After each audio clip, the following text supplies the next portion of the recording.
entino mama Chelsea for no ohun se mu ye dede na ya je Club World Cup dia ene ye ba beji eye we ne Carragher so no wo hunu ni sa competition a ewo Premier League ene Champions League no enye bi ene ewo eye Club World Cup ni mu na eno se bedi hu enkomo na yahwe so de nioma enso esi etie Chelsea winning the FIFA Club World Cup doesn't guarantee success in the Premier League or the Champions League. The Club World Cup is nowhere near as competitive or demanding as those two. If Chelsea think lifting that trophy means they will dominate the Premier League, then they are only fooling themselves. Where Jamie Carragher ninsama waka ahead of season na ebano. Enkofo so unya de oka no. Na ebi so wo man na ya atwen. Eno sabedia fo bedi hu enkomo. Ne de amana ne de no edi esi. Say dem kan no ne e ba fi a ehun nsam so eho ntiene Jumadi no aye part. This is the show 87.7. Join here ene MC is only 1 week at Chelsea AJ the FIFA Club World Cup. Emmanuel Owi Junior Dos Santos OVD. Ena metena kunyam Kwame Sanchez Majima Kunya ena metana mo Bismarck Kwabena Vondi. The birthday man wono so wa bone mediema top kama ena face no Bismarck Kofika Kari Mr. wono enso ewa hanemo wabone top white kama elder wakwa asori aba nti ono so wo hanemo afi officer Felix otin beekun kwabena beekun dada ba beekun wono so ewo hanemo obeboa na obeka na dwumadie no enso etime kamanti no mpanimfo miensan ena mne mba bedi dwumanti wa hu sai din we ya no wa hu ni say neno obeka we no come to play ha be yire papa da yehwe say obehwe competition ba ko die be yire pa na so yede ya eno aso na obehwe untimi no oje mfa bebi a enti sa ene sitem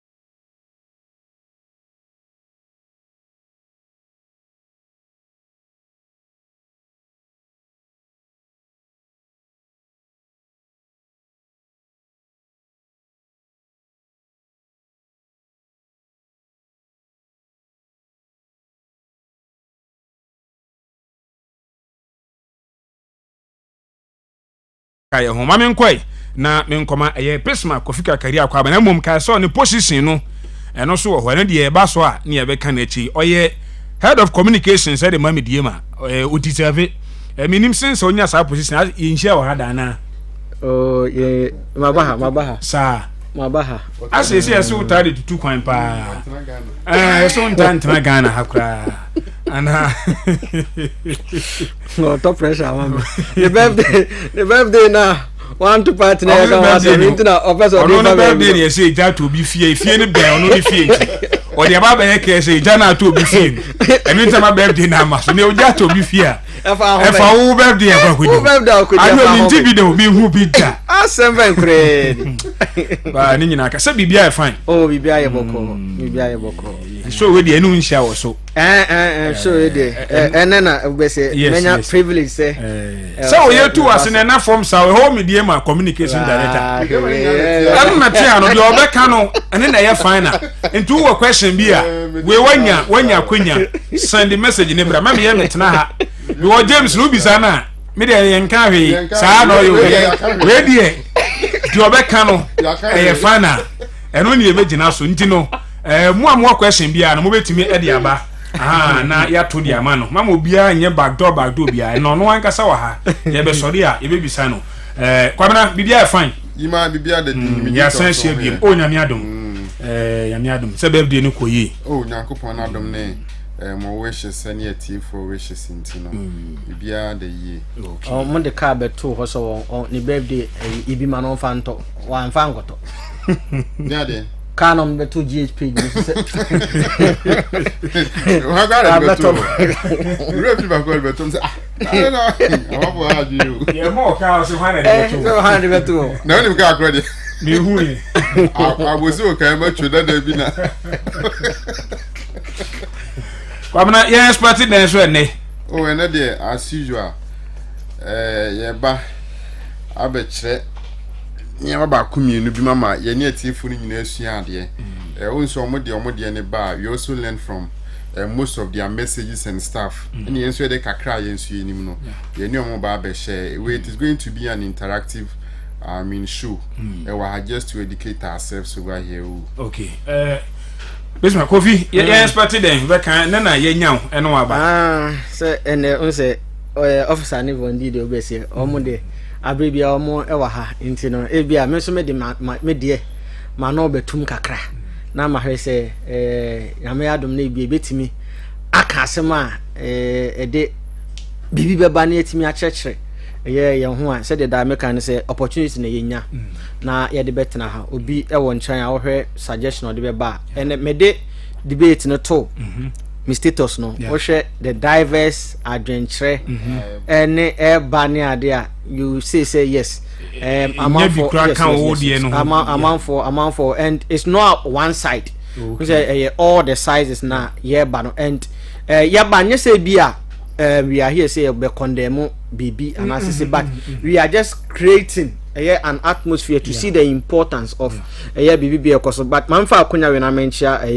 my boss forever my boss Professor Bernard Kumiboatin my mentia no I think by now they will feel okay even the BB ultimately you know what hakro betimi afre mati mentia no mati enti eno mpen fo mi no wadi kan ti o monkan no officer outing enso be join mean to very soon so be join se bibia ay kamenti ebraso ye kwam no ne na akofa tidbit no e dia ba producer ye omo fine omo nsuo ne omo drink ne bibia no mane set mo omo mfa mfa mo minim na me kwam no ne akofa tidbit ne kakra e dia bremo me ba na chese o meba no mo awie omo apensu anom ape bibia fo mo minim na chese ye de debate no enso dia to aso me basisi a Space Force. Drop this. Enti ye drop nsam no kakra enso ere mamon we na nya miriketuo je boboso kakra boko smane be du na mede amamo de obeso otibia no ene obete na mame nshose emfa emfi eye Germany na ye ko Germany dia na producer me ko Bayern Munich aseye na Bayern aseye na ye ko no but Bayern Munich prepare an improved offer new bid for Liverpool for Abranche Luis Diaz into your screen is what Abranche ne das no player na making it clear so nya Bayern Munich no beko is just kano kwakojuru 70 million pounds still Liverpool for some pe bia ka ho player no so can 2 years e man contract na so until Luis Diaz one na that screen is no we are from Germany Jene and also Eba Liverpool for na say 70 no kakra bi be kan ho a like so mbe jatum na Abranche na kusina kan e dia ma teama Jefane FC Bayern Munich na ba for the abasa Liverpool baboko no so man timi reach agreement na Abranche no munsan kan dia ene am second option no ebe ya Abranche osina academy Olympic Lyon Malik Fofana sa akodai so mani di na chipa se Luis Diaz die no anye ye dia ene Malik Fofana amekwa kofana ba e mena be sia kan na dia ma teama Jefane Bayern Munich eno enso de name efiri Bayern fo na asoye enso eba Dayo Opamecano enso ya akwara usina kan erma Bayern Munich na ono de okani woso yese na wa be ma bone jesi eda screen so na live on Facebook no Abranche ne so package antumu muntu ne pem na wan stand contact no se mo antu pay mu dia ene ebe ha adwen pa ebe ha adwen na ehomse nkomodie no eguso ekoso de na mom no ohia eye mpe increment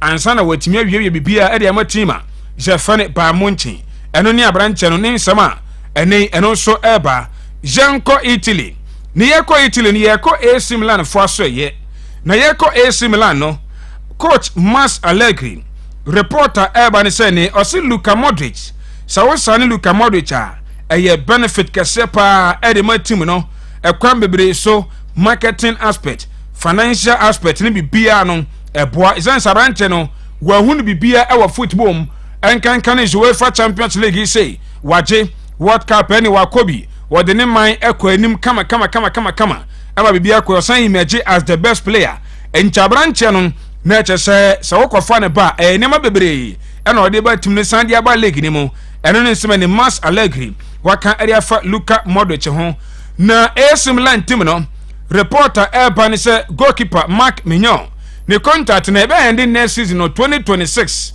ena contract no ebewu beba cho inkomodie ne Zadi akọ animu pa akọ animu se Abrante no one coach Chelsea ni die ana onyan coach Chelsea no omo he se ombe tie ne down emana to aso esi akan ediama AC Milan Boboko no Jean Comco counterpart ana se omo ni omo enso da ni enhia International Milan for Australia na Jeko Inter jetie ne Inter Maboko no wonim sa Abrante Adimola Oga Lukman wamo ehwe ne mi se omunsa ebeka no Abrante na the screen no player de ma Atalanta na nkomodie na akọ animu nyame adema by next week bibia nsesa na Yesu ama Adimola Lukman ebe sign contract no e de ama aye team aye friend Inter personal terms ne de Abrante wa agree akase two clubs no wombe wie bibia sika sem no na Oga Lukman akwa kosina kan e de ama team a je friend International Milan from Atalanta Bergamo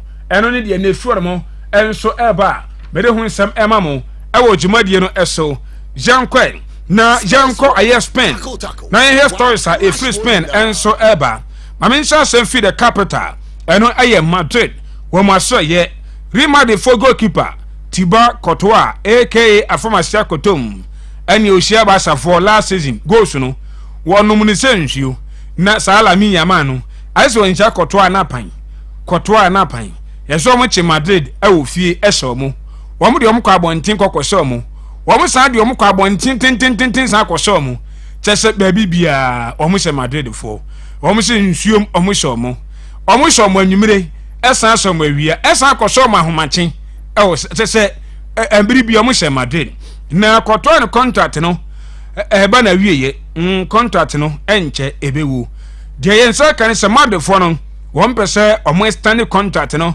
edema Thibaut Courtois na Abrante no se nani age pa se no beto aso ne we se kan dama mari nti se contract ne ba na ohwemu ne yenko ade a ompopo ne ti obesan na wato aso se kan ede ama Real Madrid fo na so ye Abrante Brahim Diaz o se o se me bra pani Courtois san dia ene me nso me diatum na ma sign Abrante no so agreement ni bibia akọ din akase by next week ending no and enter se bosumi enso no na Abrante Brahim Diaz enso stand contract area ma team a Jefferson Real Madrid Janko ye bra junior Kovini no Vini 7 and your fresh boy dada ho fe yes sika timi ya de nyina Vinicius pa ni tena se sika nye sika de papa sika timi sisa bibia Abrante no ye fresh kala ne kura ba na Vinicius nsense na no ye bedi hu bebre e wa hanum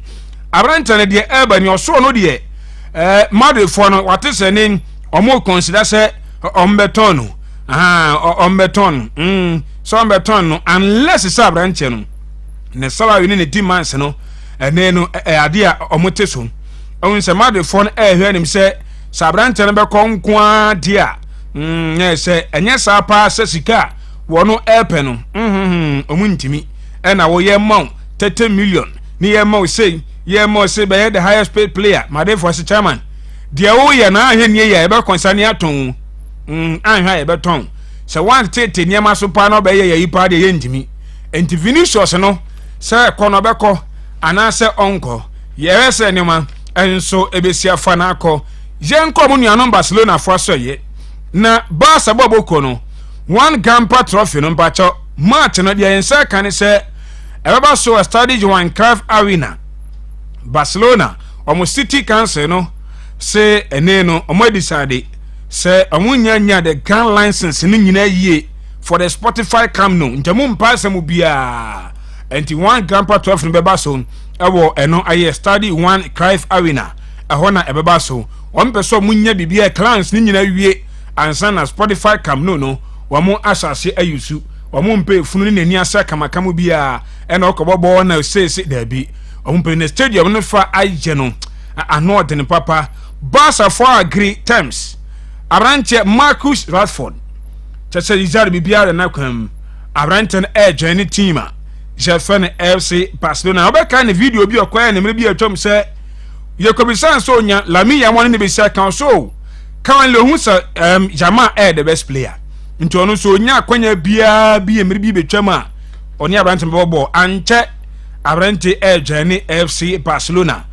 kwa kwese izari bibia de dem ne no abrante no wo ko eye IG chese picture bi da kwakoto no ano odi no ade a Marcus Rashford aye no enkofo se akoda yi chese oya agenda boy papa ne jedin Sancho mu ne o se oso obi oda prison se Nelson Mandela na chese what chain no why free any prison break what no what chain no enti wanya ne fa hu die dan say man you not to prison is ya the wanya chain no e say wo ko ba sa tie ndi ono hwe na chikura abrante no ko bolon na bibia koyia option to buy no bon ho modern dia ene e ba sa fo no ba activity no mo enso atimi afa no Barcelona bobokoron enso betua aye 10 million euros na say gross bonuses account na 30 to 35 million euros option no so be loan ne permanent eno no de nei efuo no mo enso eba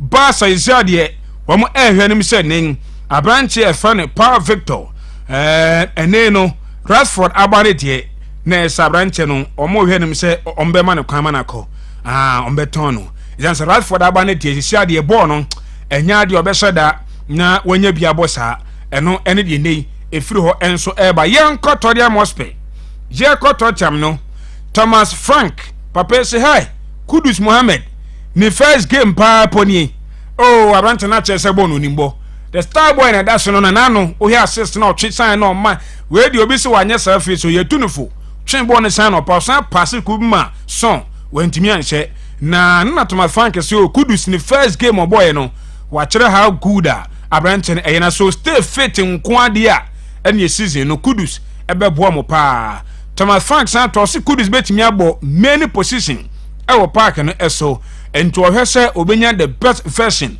of Kudus Mohammed yeje coach ni di izan so di mbuemu ayebi enti yehwenim so di Kudus enso be yebi maka mbuemu ayedie yanko senior team Manchester United na United team jade bibia da tin Brian Mbuemu omo complete bibia na Americas no nyame adema ebe koso ewo Carrington ebe koso Carrington na no kan ye wie pia ye wie ye trend official announcement no and ye wie medical no ye try so apase so afeli ene we de nya de be ofeli anki ate dada nti Brian Mbuemu ijade ekwanima ye clear road na ye clear wo be sia kan e de ama Manchester United almost 70 million pounds from a year Brentford tie cheno no na ewieye be na report bi fi Portugal be ba report and say Sir Victor Gyökeres ni ba no nya ma Arsenal no yase Man U fo ni si akire o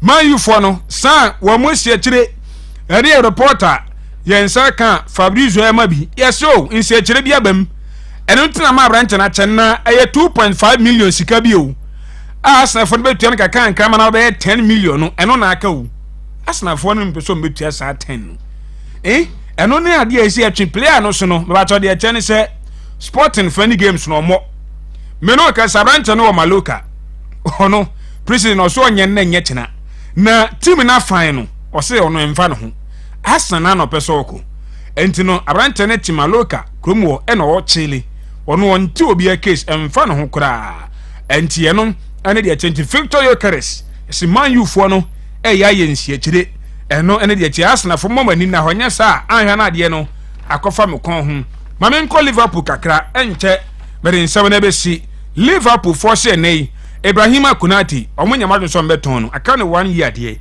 Madrid for no peno na mum wom se ombetie offer eye 40 million pounds ekono enye sa de a arante no be na abon contract na wi onko enform ho sisi apa de wom ntono de 40 million ba de a ombeji na arante no enso akọ Liverpool reach agreement arante Hugo Ekitike transfer market di ayeni 95 million euros na mom sika we no enkofo hu ni se Liverpool the conditions bi ahyehyem sabrante ne timi miti certain demands bi clauses bi e kan ho na insana eduru sa 95 no ente sa na tie ayesa Kai Havertz Leverkusen na ko Chelsea no court e de man na nyesa sika na Chelsea tuaye so entimi arechi numbers bi a sika no untia enti de tie enso no anasa untia ni nyina na mo for now de da ho ne 95 million euros bibia eka ho enti contract ne be kwa kosi 2031 ye hanum se enche player no ebe sign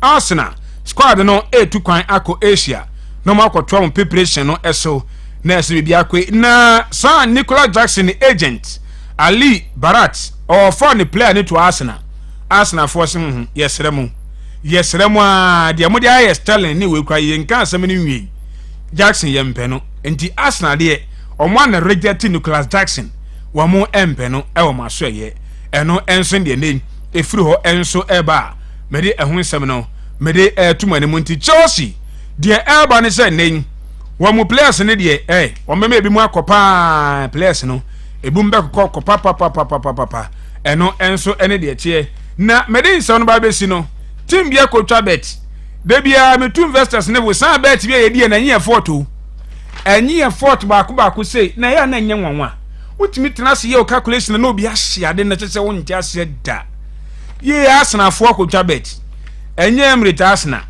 2023 Conference League enye nwanwa se ho no mudi nkofo sa FK Arsenal fo wi Tivat ade omde ye makai sa game ni pa na UEFA chasa nkofo yi ya team ya dia mo Montenegro ku ye twom 10 years ya mo 10 years na de omo ye ni se omo players ni so omo kan no bi mo age ban ni adi na Conference League qualification omo ni Armenia team FC Alaskat na kokko ye na first leg no July 2023 Arsenal fo etina fi ombo 1-1 no ana say no mo kwa we kobo 1-1 eron bet na fi mi ye show mo 6-1 san ball na umkotwa bet omo di twa bet eni ya hwehwe ma 2 years ni UEFA fo asom ya tie omo 10 years ya di amomo ya ni obia na hwehwe mu bia omo age 10 years enti tie enso eno no a ebre na so pepe merisi na chasayaba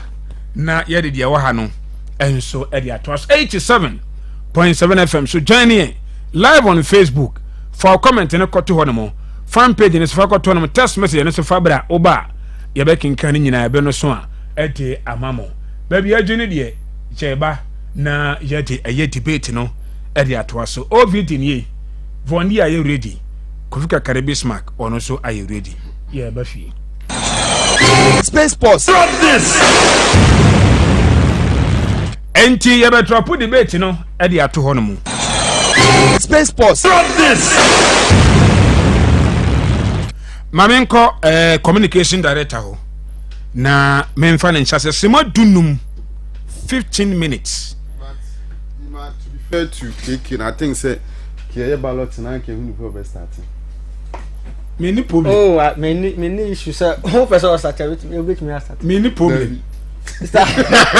Many problem pra. Who person was start with me start. Many problem. You toss it. Many problem pra. Just to be fair. Yes. Yes sir. Minister let me come out my you took coin. We are coin. Where you? Robert. You too Robert. Enu nie. Enti mo amonto ha monto ho na yen producer enti no ka se show when bibia ka ho enu ntia ba the entertainment aspect no bibia enti producer we enti yeah really okay enti the one winning no and best start yes so one winning I start oh okay.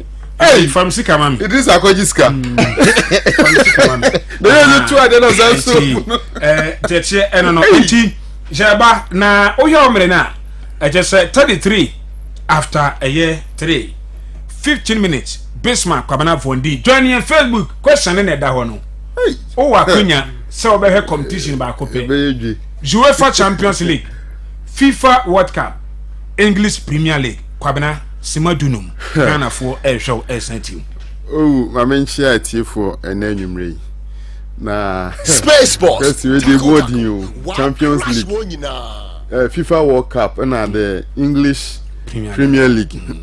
Oh, among these 3 competitions out there two Facebook are in a should be able to debate who undoubtedly we did say a TF1 obia OTA na numre share o Facebook live nya be ja tum say competition back pe na e pass all the other 2 now e ka ho no in the sense say your competition bi wo ho no ma no enam say ne bon shadanye guy nti no eye na ni ehuska semekura mpo ofom e de ma eye organizers no nti say ehun sam kan no ofom ana say ehuska sem no ofom ana che say among the other competitions no there ni sika sem osoro no eno na bia metimi akase esime bo akase na che say we na manfo ani eden edi akire pant na sika ekom ink ekom ani ade no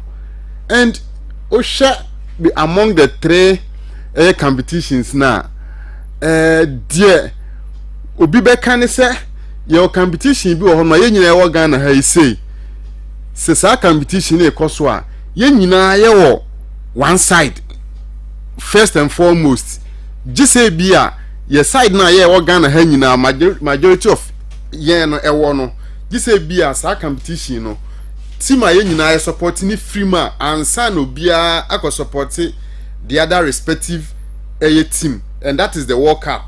See ye World Cup Ghana ni bia support Ghana at least minimum crowd be 90% support Ghana until say bia Ghana be free mu no ansa na obia na adwen say okwa support any other country inti ano ne sa na ba sa na o support Ghana me support Ghana o sha there's nothing like trolling any competition nya ade nya den shedani because football there say o hwe na say oyonko ho kire na eno na mo sa feelings na mo sa anigye no say u team hye obi but here's the case say munyina mo support team ba pepe enti no e ba sa na feeling is yeden e wo form akwese Black Stars e bobo na ye nyina ye support Black Stars e wo World Cup e ba sa na say Ghana win ye nyina ni age but say o support different country na say o country ne win a utimi gina no so de siri unua e ma wani eden agi wo okay itimi de o pe competition a ka o ka say men hwe no the rest of my life eye the UEFA Champions League yes in the sense say one medical set the baseline say sky epio Champions League nim no e was so chen World Cup e was so chen eye the EPL say was so chen the na say it means say amount for dodo na eden any gi the UEFA Champions League ho intina hu ska sem no e was the prize money ni eden e was ro no the UEFA Champions League no every year bia ye bo but then say Champions League time oso a obia make sure say ball no kwa eden or kwa hwe bi irrespective of team eden ebo because enemy wa Chelsea na me hwe Chelsea match a echina Barcelona ebo Barcelona fans be kwa hwe Barcelona matches the next day so yade say Madrid ebo Madrid fans be kwa hwe Madrid match it's every day bia the Champions League na ekoso a amanfo ani eden edieche for every single game okay but what up na there enti sa se Ghana bona se Ghana egbo wi a eya na se obamu ani adi World Cup na chi na ya na e wo form because the team Ghana ayedan agbo awie you say bia Ghana film and sana wo second country bia e bia wo support what me ayedan akodi o machi and then the EPL so no se teams na bona se teams smaller clubs no na egbo a eya na ahomka no e wo form UEFA Champions League in semia make us no na kam de mehwe no for the rest of my life no for the rest of my life no with the UEFA Champions League no no and most often say you make a decision say we are safe na nyina why pa ni bo a impempe na ya dodo na nyina player no ne performance in the UEFA Champions League so this season say the anti amanfo ka say Dembele ena enje the Ballon d'Or ni nyina because say Champions League no timi eden eji ye di sine nan so ena finish the Champions League no every season bia na mai surprises unlike the World Cup o hwa World Cup no for instance omo omage no e kan me so omo an esanji but the UEFA Champions League the yenim hwekura de this season different team na eden agide sine nan so but World Cup 2022 Argentina wajibi don eje 2018 France wajibi don eden eje 2014 can say Germany na eden eje wajibi da but in the UEFA Champions League ne there minimum for the past 4 seasons ni yenya 2 teams are omun GB da for the first time omotima eden aje that is the Manchester City and the team I friend Paris Saint-Germain. Now just say the surprises na Champions League ne de mayen no oh ebema obia ni beji say Champions League do be den obehwe for the rest of a year and life unlike World Cup no EPL na every year bia team awaje dan eden ekoso je no Champions League ni my air for there with surprises and ya yeti hey unya te the champions na this is here oh me gidi say ohun wanyina atimi eden edwane sore so ati ase da ben what say ye wo fie ha wo hu say bia omo bo EPL match bi ntino ya tam studio ni nyina de akọ akọra ne commentary but the UEFA Champions League ne de oh uti hoi utimi ko efuanta utimi ko samahu papa ya sa sport say ekokoye commentary because say UEFA Champions League anameboa competition be na e gba hu sama focus e rep yogesi the UEFA Champions League the UEFA Champions League the undoubtedly eno ne tournament ameka say o ka say yen hwe for the rest of life wo kwa bena wo be enya me nko etie for nko mbo se ono ano be okay messages na wo nko dabi echiefo no kwa no ya tin Champions League ne dabi eno ano be for the rest of omo life no Bismarck kwabena Vonti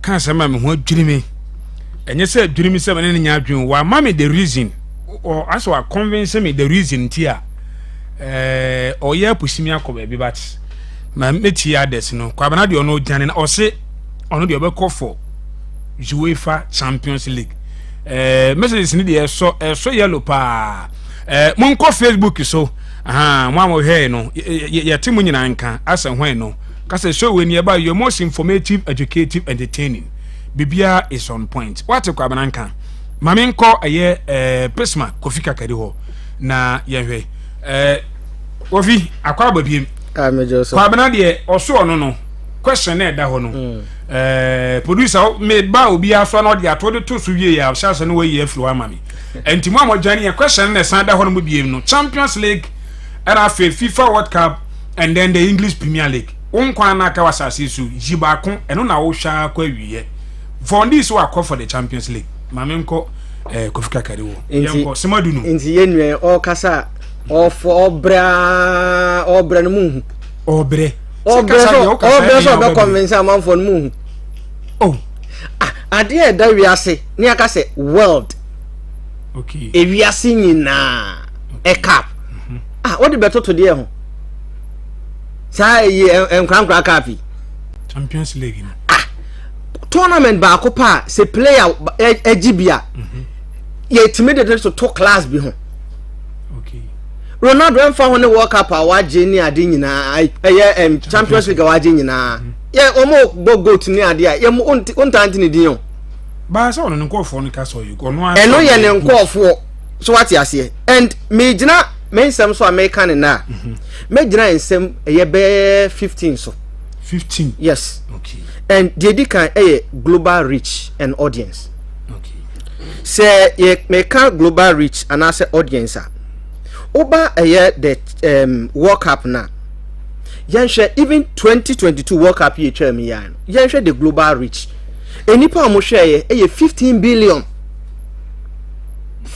billion and a share competition no worldwide afi 5 billion omo free continent by continent de share competition no then again yenhwe competition as spread every continent is represented and enam saa ye no so no ema that cultural richness no ema me hu say oh bia uko Asia say no me ya omode fa uko comebol for no ho ana say the South Americans say no me ya omode say oba bi ti say Africa say no me ya omode ene no konkra mpo na yenhwe the preparation a lead to the competition itself yet me the as over 8 years and I had boy ho what is say UEFA eba be Champions League baby e be bono World Cup ko baby a eno nko akora e won ne mra who dare you say nka be ko baby to say kata any ade so okwa ebia ensa na say you kwa akoye no hodon but this World Cup esesa bibi biara so it tells you that prestige any enyema and look at the competition as early as 1930 and a buy and a tournament the creme de la creme and to say UEFA Champions League bia o budget and a players I bet him do maba and yes it be the financial fair play and you know obi ntimi nko top player kwa say oh spend the free club no budget mo but World Cup cast your net wide player bia hu ni say oh ne modern bo ekon kan no fane bra and let's look at even the preparation towards the World Cup team countries no ekwa mo fa so dey compete any ade nyina and competition hardly say obi behwe say yes competition why say and I say we are say and ade be a elfo ebia utu na ya hemfa na akon bend down boutique na akoton and that is the Champions League ni UEFA EPL no abu odwom but 4 years and prestige it comes a lot of things and real into abribia no obi anticipate say me ko World Cup and idea even on minor cry edisi ne ho so what is say obi ebo Champions League na say EPL ama ne kro no anasa on my omu no na maka say oh ye the fans e ko anasa ye fan pack I said be obi abehwe ye man no anasa ye the ambassadors e ko then at the end of the day ya kwa ton ye culture any ade e bi nsi obi ebo Barcelona obi bo Real Madrid obi ebo Manchester ni ade so obo Champions League ye money na national anthem kwa mo nya that pride no or represent obi man so de Messi ye wo Barcelona na yes there be until so obe tibibi e ni kuro ma hu so waje ade esombo no ye hu Messi oni ye ne tutu Maradona yes so no ti and EPL no kwa de ka mo de kwa ya na emobo so what you say EPL no kwa de na emobo and ye hwe the economic factor ye nyina ye move akọ oman ba akoso look at the economic effect across a particular oman na dey eso esesa niema bebre wo honom ema eniema eko tourism ekoso afi international visibility any those any na ade ekoso then legacy and immortality ene Maradona, Pele, Zinedine Zidane, Iniesta, Messi ye bo mu nyina din because of World Cup no mere o magi bi no ene sata Messi bobo bia no ya yesi ye onye World Cup me yenhwe jawaji waji wie no ansan ye kan na ho se yesi ya de toto esoro for eden and afi national pride maka ho asamada esan so de nka bomu ba denti na o se okunu no oyire no mo hwebo na we se me Real Madrid we se me wo ebia Manchester no mo maintain me ho ase abomu yeah football dey ba kwani ba unity I say siesie montem so what you say it no ni ade a and again the available even national television yeah kwakoto right na mo bia nya bia dey ahwe then let's look at the fun the culture any global connection wetin enya then the inclusivity bonsa we free ha o ma we akwakoshia look at how umetimi make a lot of friends near there. Then political and social influence politically as a sanyama bebre say entokwa na ekoso yenhwe time Champions League ekoso na entokwa si Russia Ukraine na ade dey na see here but World Cup look at what it brings because all representing in mind but all share Champions League na ade e bia Russia ni na oni Ukraine na ekwa akɔhye obi a different eno kura de ade foforo he dey eba beto wo mo ntem then the platform and talent at exposure ebi ni say bia teams no enya afa na ebe hu say o usika na ebe kire eye wabomu ana say usika na ebe kire eye onkwan ade beba at the end of the day so far as me work continent be so na metimi akire eye me players am wo no meba bi but Champions League no da bia eye recycle teams a obe hu wo mo na hu wo mo Real Madrid, Barcelona, Manchester United, Bayern Munich, Oma, and abo. But at the end of the day, you who a year World Cup, a year kata dear buy, kata for airborne mobile, you who don't buy, you South Korea, Japan, baby a Korea for a day, Eko all these things, Emma will say, hey, I have cried a mobile honum, I have cried, say, me a player. Any aduka my men call a year horn nums me day me call apply me trade no so into all these things idea but then again the media and at the viral movement walk up ba eno kwane how media no day ye accreditation and walk up ba next year accreditation ya o ma chawie so it tells you the prestige walk up day it me edeba then the cultural movement any the history the fan base any nationwide rivalry say it me ba me hu yanka rivalry dey or say between Oman and Oman so what I say me officer ha no ane say twekra abi eno no nya dey beboa and accessibility and afi experience despite the high demands any ade no ade a abrebia no wo hwe ye rotate and ye free ha no ma na ye kwa ha ye free ha no ma na ye kwa entu be ye build that economic economic connectivity no ye hwe na US let's look at the number of people on be die hye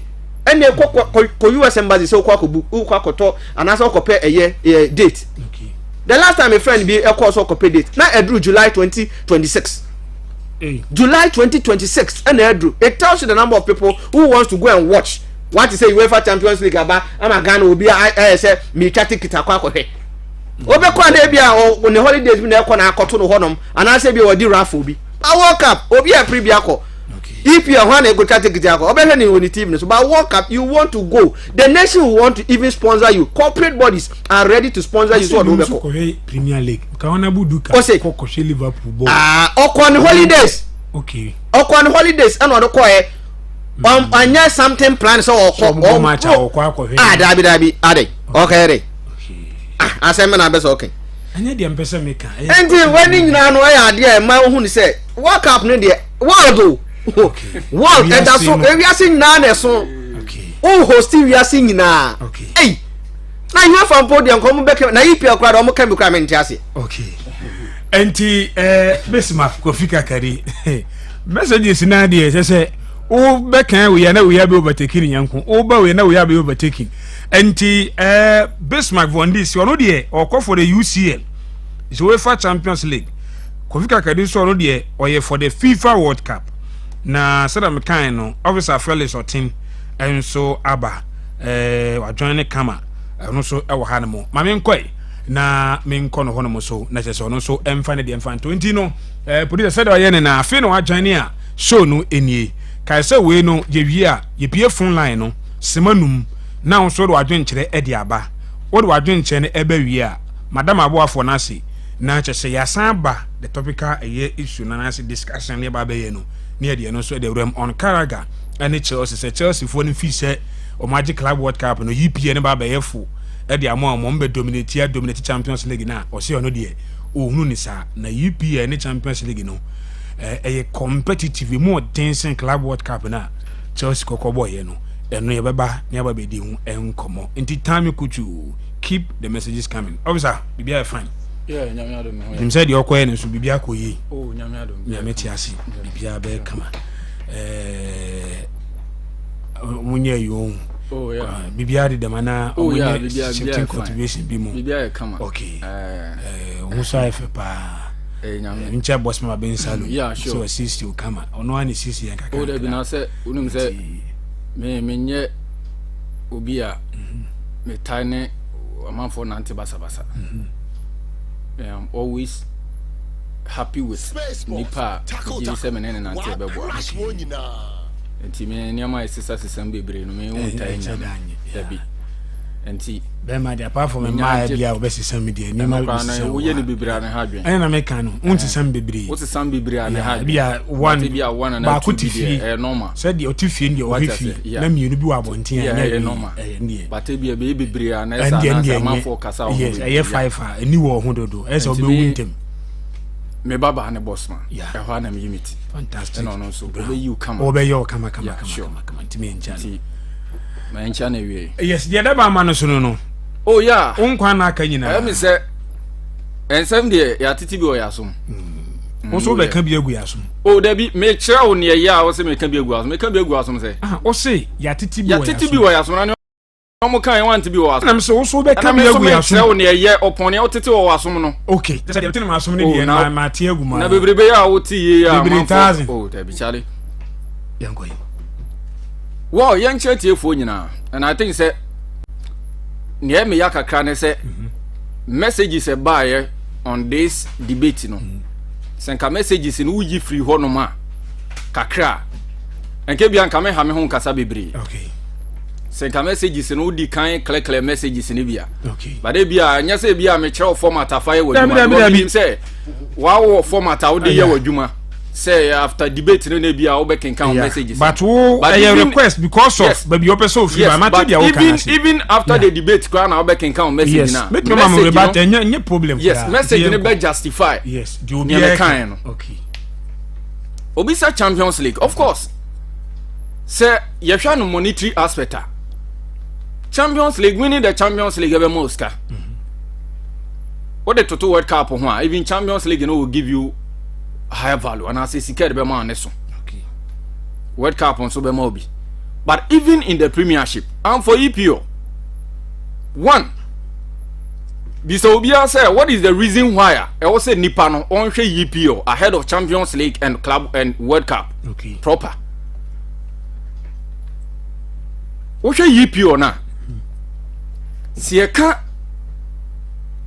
tournament a produce and I say my quality footballer apart from the EPO obi nchire me another tournament be my quality football Champions League ene yesterday Champions League no from 32 wonim ne ntia UEFA de call 36 no say teams no bebre na yofu enti ball no kwa nya de ombenya biabo enti ombe say omo accommodate omo ball no nye papa okay because we have some of the reps omo ba Champions League no this season even in the EPO and I say in England championship teams in the crown pono e be a papa chen those clubs never bought Champions League this very season yeah World Cup ne proper country be I'm not dispute anya say be me book country be animtia but area country be to say Panama yeah Qatar na yeah Saudi Arabia these countries for Brentford as a club Asia these countries so be shown be 50 can quality football okay it is Hockey Champions League see about quality footballer mame clubs do our Champions League no ma obeka so mbo quality football obo 5 clubs are move 4 be EPO clubs mbo Champions yes League. Okay so obo 5 clubs I will say omo ye papa omo bo good football Champions League no ma wanya 3 no obenya 4 omo ye EPO clubs o ko World Cup no ma omo pa omo ngogo no omo fa data nemra Liga ema the most players ewo World Cup ayebomu Liga players na ebo ewo mu no omo dodo na ye de omo ko World Cup no sa World Cup no omo ni je ho a omo kan na nkrofo kohwe na obi a pese okohwe bi no Liga produce the most players ewo World Cup no eye EPO uko Europa and even we are for na nyina ye kan Liga enipa nyina nim a nkrofo edi akira obi a pese ohwe bi a eye EPO okay Obeka Champions League how many months they bought Champions League World Cup how many days any they bought World Cup calendar and go beyond even 1 month see about World Cup and go beyond 1 month maybe 3 weeks and some days near the about World Cup we near me say as a footballer having fun who play footballer who say netem bia no unya football na wo hwe and only 3 weeks tournament we born wa hwe no akofi no krampo no sa Argentina ene Qatar bebo a ana sa Argentina ene this Scandinavia countries ibi bebo a you can easily predict, you can easily sit at home no akaso na se bo we Argentina na we mu crampo the match bi won ma you will not even bother to even go and watch. But Saudi Arabia is Argentina. Saudi Arabia show me the Argentina no mo no mo boss a World Cup no. Apart from Sabo na see no yanko records na read those countries no. Omudu do sen na Argentina. Oh World Cup no omudu do sen e na age World Cup ni bi. Okay. Those countries no omudu do sen how many appearances no ma ye? E World Cup proper na ye kan ho asem no. You cannot play World Cup without EPO. Odi opa ma EPO mu players ni nyina ya withdraw mo say World Cup will cost this very year. Enti EPO players ni nyina obi eni ho obeko World Cup. Ni e say patronage na omo pe World Cup no they will get it. Say yakobo World Cup na. Yes. EPO players ni nyina. Say bia Van Dijk mo. Yes. Palmer mo. Any Salamon those players ni nyina. We should withdraw them from a World Cup ni yakobo ni enhwe viewer omo benya. And as a coverage World Cup ni benya. Can you mention Champions League without Liverpool? Ubetimi about Champions League a unya EPO club bia wo ma spectatorship no be kosro. And sponsorship no be ma sika wo hwehwe so onsa beka. Possible. Se wo bo Champions League. Na Liverpool are qualified, Man City are qualified, Arsenal are qualified, ye benya Chelsea Champions League. The reigning club World Cup winners. Ne say Champions League ni ebebo no England clubs na qualify ni nyina no omo Champions League ni bi value sana Champions League na yebebo within sa season no ebenya value ben ti say season ya eberuam ya these clubs ya mbo yebo Champions League na England for say Champions League ni ebebo no ye mo bi ye clubs ni nyina obi eni hodo ma obe participate o Champions League ni emi say ho say value sen eni ebenya EPO some Manchester United able Liverpool no can attendance any spectatorship Manchester United able Liverpool and also would even Manchester United able Newcastle United this current me fan say 2-3 seasons Newcastle United o ma build o mo ya hu say and they almost Champions League and they become part almost making sure say they will fight for those places able mo Old Trafford and also even Arsenal able Chelsea. Na yɛhwɛ the number of spectators on Beko Stadium ni emfa toto say Ghana ene kan say Ghana ne Qatar ebo World Cup ni yɛhwɛ ni padodo ebehwɛ yɛmfa toto ho na yɛhwɛ say Chelsea ni Arsenal ebo EPO match na Ghana ne Qatar ebo World Cup ni yɛhwɛ spectatorship ana say yɛbenya Real Madrid ene a team like Borussia Dortmund ebo Champions League ni ehwe ni parodo ebehwe ene o mo ebepro mo so o behwe World Cup ni nipa o kan say na World Cup man for 20 kiteko no ye kroma most of the countries etua ekọ World Cup so mo ko enya bebre na akosiki for greener pastures e wa abroad most of the spectators US be ko so ya Ghana for bebre ni abre obi apese o ko World Cup ni bi ko yebi no bisa ho say e di entia eni parodo obekọ no say ma ho kwan e mudodo se na be san ba kroma enti enya tournament ni nti na man for press on ba akɔhwe wo enya tournament ni nti but ni obedi akina nti se na obenya ba bia for no so be kwa akɔpɛ bibidi ahye ne botomu nti so when you talk about these three tournament World Cup and Champions League omu ni EPO ba bia ba bia ni hono ma worldwide coverage World Cup enu EPO a tournament and as a liga you bought 38 solid matches very highly competitive matches. Even Brentford playing against Manchester United Crampon highly competitive unpredictable say EPO num obeka say bia and Liverpool any bia team friend bia Burnley kobo and Liverpool any Newcastle kobo Liverpool kobo bia Southampton Liverpool kobo Norwich and Liverpool kobo team beat say Brentford now bet na say aka say say Liverpool be Brentford 7 goals and Liverpool be Brentford 5 goals unpredictable EPO you cannot predict because matches are yabo nyina 38 teams ni nyina no obi ama quality football football no dey man very and highly competitive EPO so with all these facts it tells you say when it comes to Champions League when it comes to World Cup omu nyina no omu near EPO no ba bia because in the EPO and your bema the best coaches omo EPL no na player bia or bobo bia no pese onyaya even onya the taste and answer the feel of the EPL onim say he is done so with this no tournament be bio na ho no ma ya bigger than EPL tournament be bio na ho no ma obia na dwene so pese obehwe than the EPL because who follow one club who had 30 years solid matches 30 years solid matches not less than 8 months and other better matches football so there yen say World Cup in yabo 3 weeks year you will be just 4 years and am boa and it within 3 weeks no so we born crumple born you benya aye papa ahwa baby 5 or 6 matches and from quarter finals and semi finals and abenya matches papa ahwe apart from that na agi the next 4 years and san when you be by EPO every season about 8 months solidly the more highly competitive football games a ubetimi ahwa mo hu se ball na wo hwe quality football. This is what we are talking about. And yani obesha e bia beka be 8 matches and sana obeka say 8 matches na ye hwe ne krampo no ball na fe nyina so no e countries a EPO players no ewo mu a omo na dominate and e be ma ball na hwe na ayefe.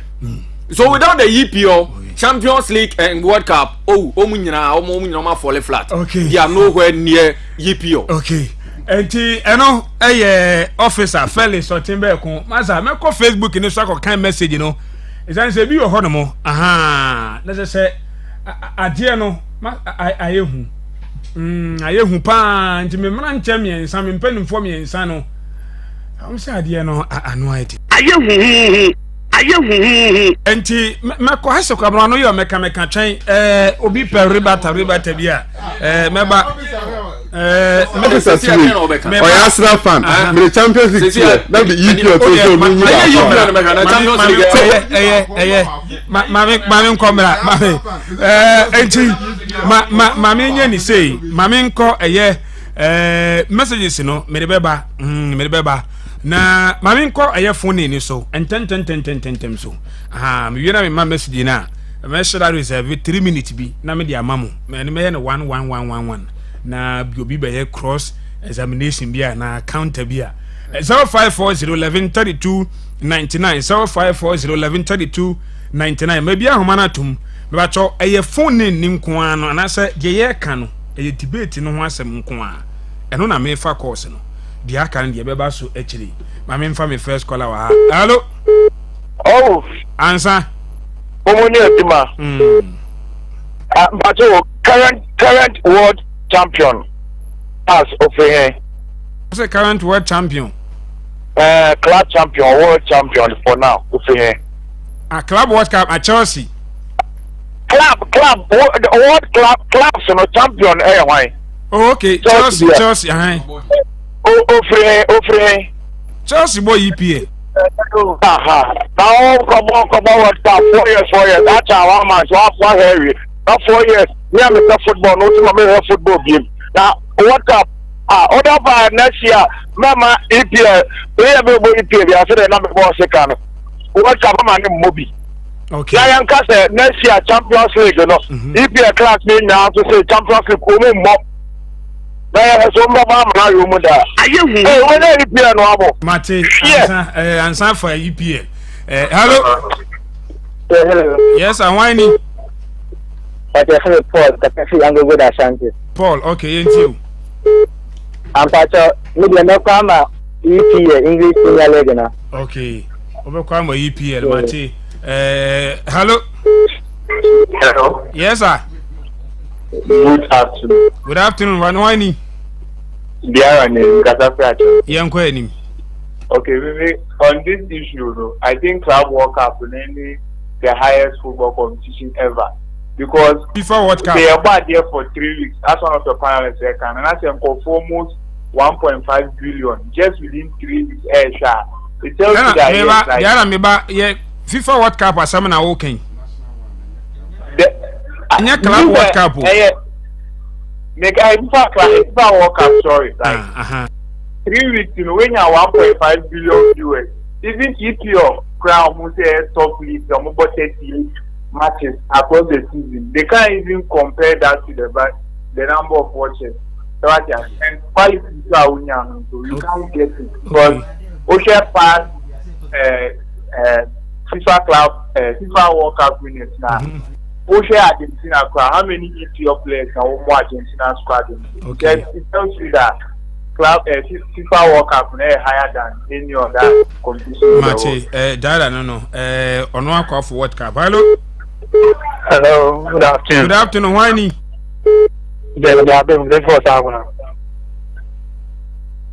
only me ajum say EPA the tournament will EPA doesn't count.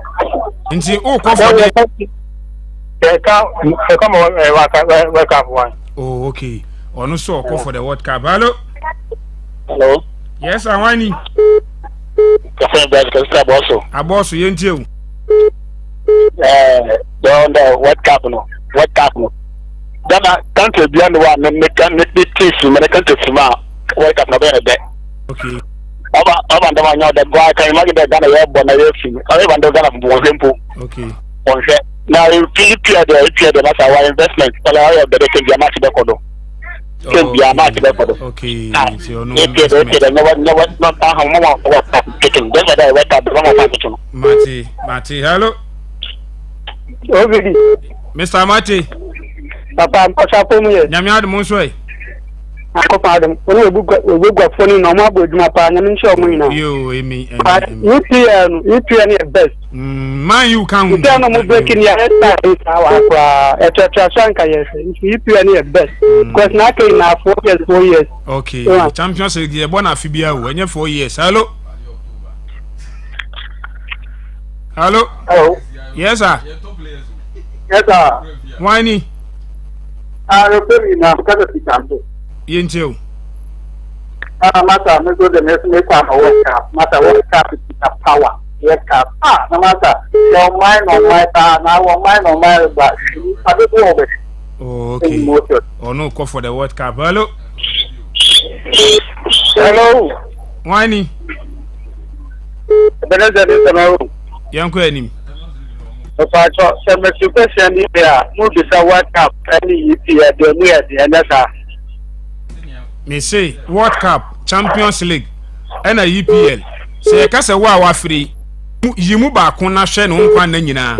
De obe ne na obehwe, de ahin na obehwe. What's that? Champions League no and then show by EPL they use it. The local EPL. Okay. Mate ono ne de no nti akasema no ba ko emse course na esimanum nti akaba ko na chese ye de asi na ahwe messages no meba so na salam kan me mema mo 3 minutes ha na me ko okay ma me mfa wi na nka me ko Facebook ne so hello Good afternoon. Yes sir, good afternoon. Why ni? Calling to Kafita. Yanko enim. I'm go for EPL. On the EPL the mu ye 6 months we have more game am washing. Atiase. Okay. Obeja weekend. Football dey any break o anytime you dey. Okay. Mate me mfa tu nkan. Hello. Hello. We dey na so esi. Yes sir. Why ni?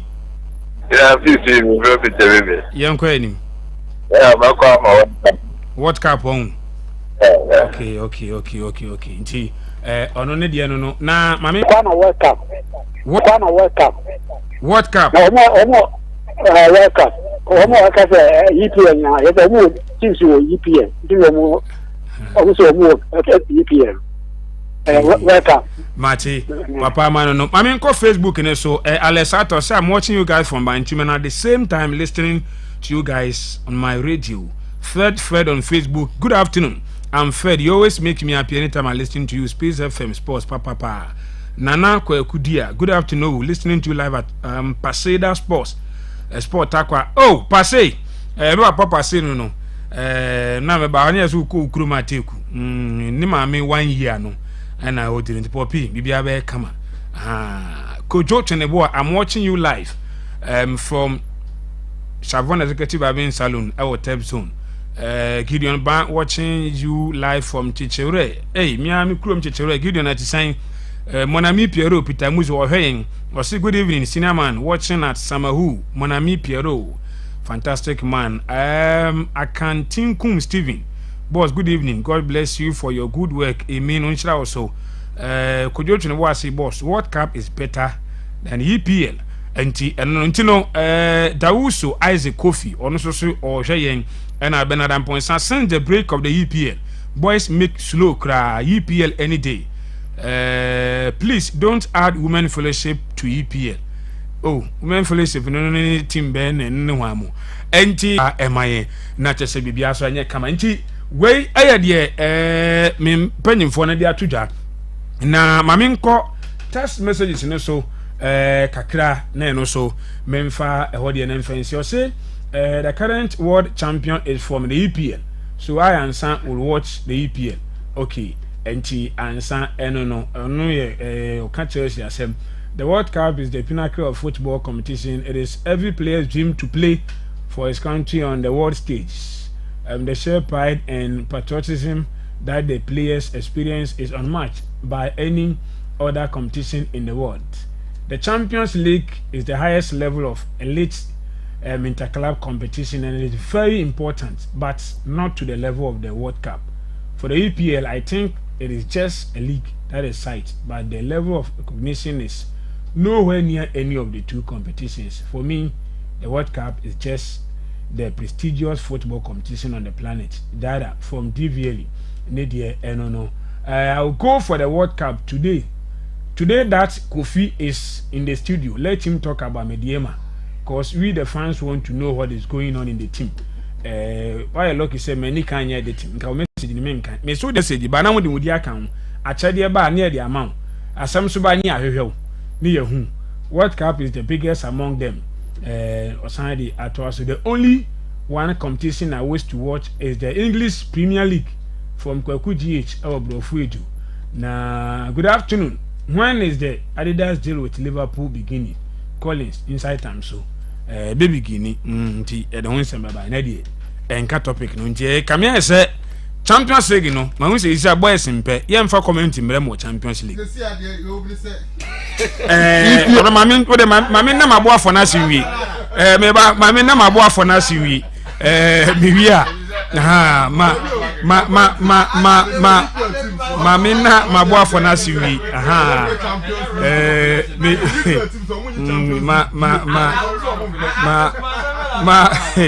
na mami na eye divine kitchen foasi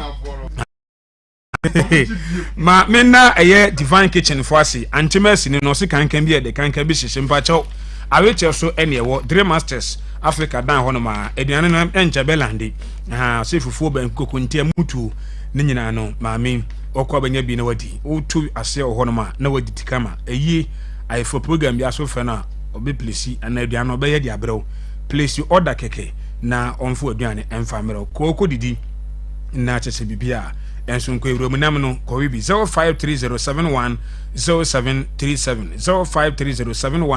0530710737 na oni ye sister Mercy enim komo se kan bi ede ebi so esese e wa wetie so Dream Masters Africa dan honom na office station e kwa ultra the rocks na nsabenkum e honom e na yewo ko na kokutwe wanum na nimpa so den afeme na more fire say Joko the fireman ojane nie o soldier never die fire no tell also kwa things no ne dia kan nyina eno so obenya bi provisions no na ese bibia enso atimi akoyi de amount so na je na madam Peggy ase wono so ache say ensuo disisi ya no mi dauroma no so bibia eda na kwam kama odo ani cheme ho no ma eno so bibia be koyi enso edi ama ewo estate road na so Peggy Avenue eni Insira Street ho no na drugstore na so ho no mo na se bibia akwa no ibi ho no mo no so eboa ema adwumadi nko so biscuit ahodura ye ba ye di twa anum nyina no ni nyina ene so as usual ene so no api na ene juice akana ke adwuma wa ya no dene nchane fufu ne so bonto amienu wa bo adwuma pa afi no head of sports wono so before na semine no coordinating bibia koso kama na tese de didada so nyina ono na eye bibia de to so the AI man no so James Kibawa wono so ebo achidom kama ema bibia enso ekoye afi team na aka nyina enso ewa ha enti baabi adwu no Miami ka se me mo sima miensa me ma ne mpa ho isi aka mienu 418 420 mawie kwabena na o ka den 30 seconds. Oh, wait, just 15 seconds. But the Americans see EPL teams na me hu say omo pe Champions League no. It is free na kwe. Enya there omo be Champions League. Yes, omo nya omo pe. Omo bo mu EPL. Champion omo be bo omo nje. Okay. Simple. Na o so kwabena nya di. Ade a me bi say hu say one hu say player bi wo kapedu. And as a Champions League edu na eye omobia ne wura hoda. Ba World Cup player bi a wonya bi nko bi a even kwa be bodi ni kwa na busuafo hia so mbeti ni din. Ene EPL match ba akopɛ e was Spain etimi kata EPL ni na so El Clasico. Enti no but World Cup ba so a e ma ho ne se de do be kan se World Cup ye tam.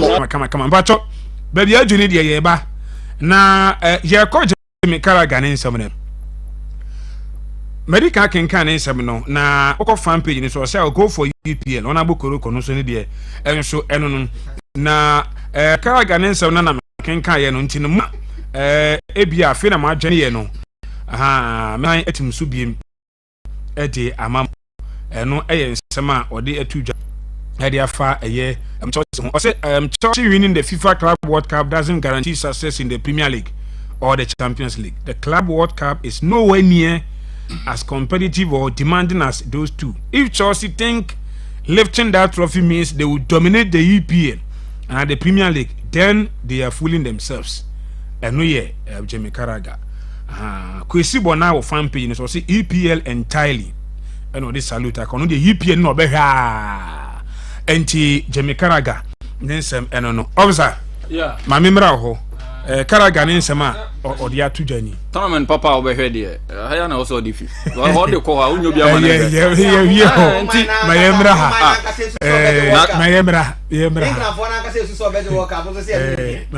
Karaga na sema yeah I think say edumu sha so no on Chelsea edumu so say there be the all can na say we un say time Chelsea J Club World Cup ne kan ho asem wa.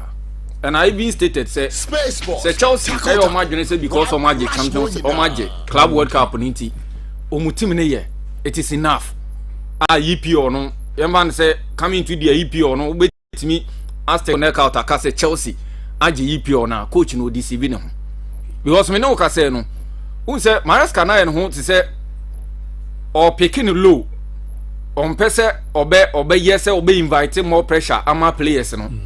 And on a work it to perfection at the man to this Club World Cup. You know in the race. Yes. I say yen Russia say yen Petrofis yen Russia say be winning, but at the end you see say now anytime you move Roma last time near come as I said they are hiding behind the word underdogs, being underdogs. Inti Chelsea ko be coach ni portray be say omunye team big. And na omunye team for now no or a warm ni so and justify. Carragher too omofo. But I think the coach not justify on this and some Carragher can before and some Carragher crab can we. Because we even Club World Cup now.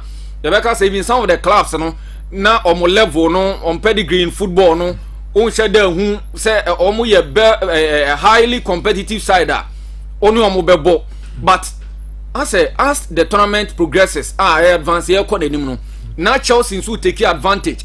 Yeah, underdogs, but you see another team on also underdogs. I am proving Chelsea say we are a step ahead of those teams, and I think that is what Chelsea and the Maresca team no.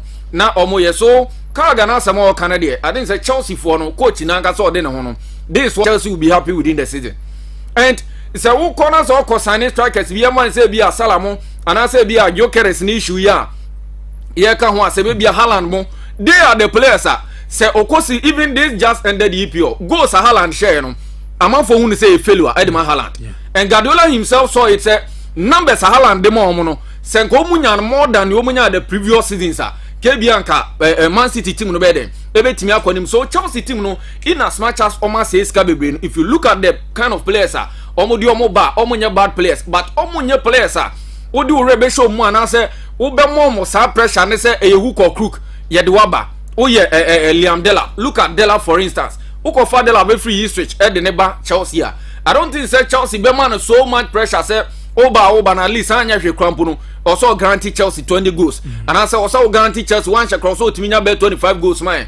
Pedro free Brighton eba yɛnhwɛ numbers at these players and the free clubs and the ba and ɛno na any time bia na yɛ accounting for team na wo be hyem no ne ba bi a position a team no ehia no look at Edela for instance 12 goals and the free Ipswich edeba enti from Ipswich about Chelsea no Chelsea who ne say Edela po season ne kra na say wantinya match ne 12 goals na say bi no hye 12 kwa omo ne say you okay because they think say looking at the age no ne ba bi o FIBA no he needs time obetimi adapt to Chelsea team no and per season wa hye be 36 goals comparatively EPL no any Portuguese league no untimi enfant but looking at goals and consistency player no etimi aye e season no in the national side no oba no any Europe ne Champions he was scoring so these kind of strikers and our players and so perform bo team going into the season obi anim say baby a position a wo dey na bebo na ho ye vacant a position a ehia team na also mo fele sa vacuum na e da ho na okofa ne ba there is a little pressure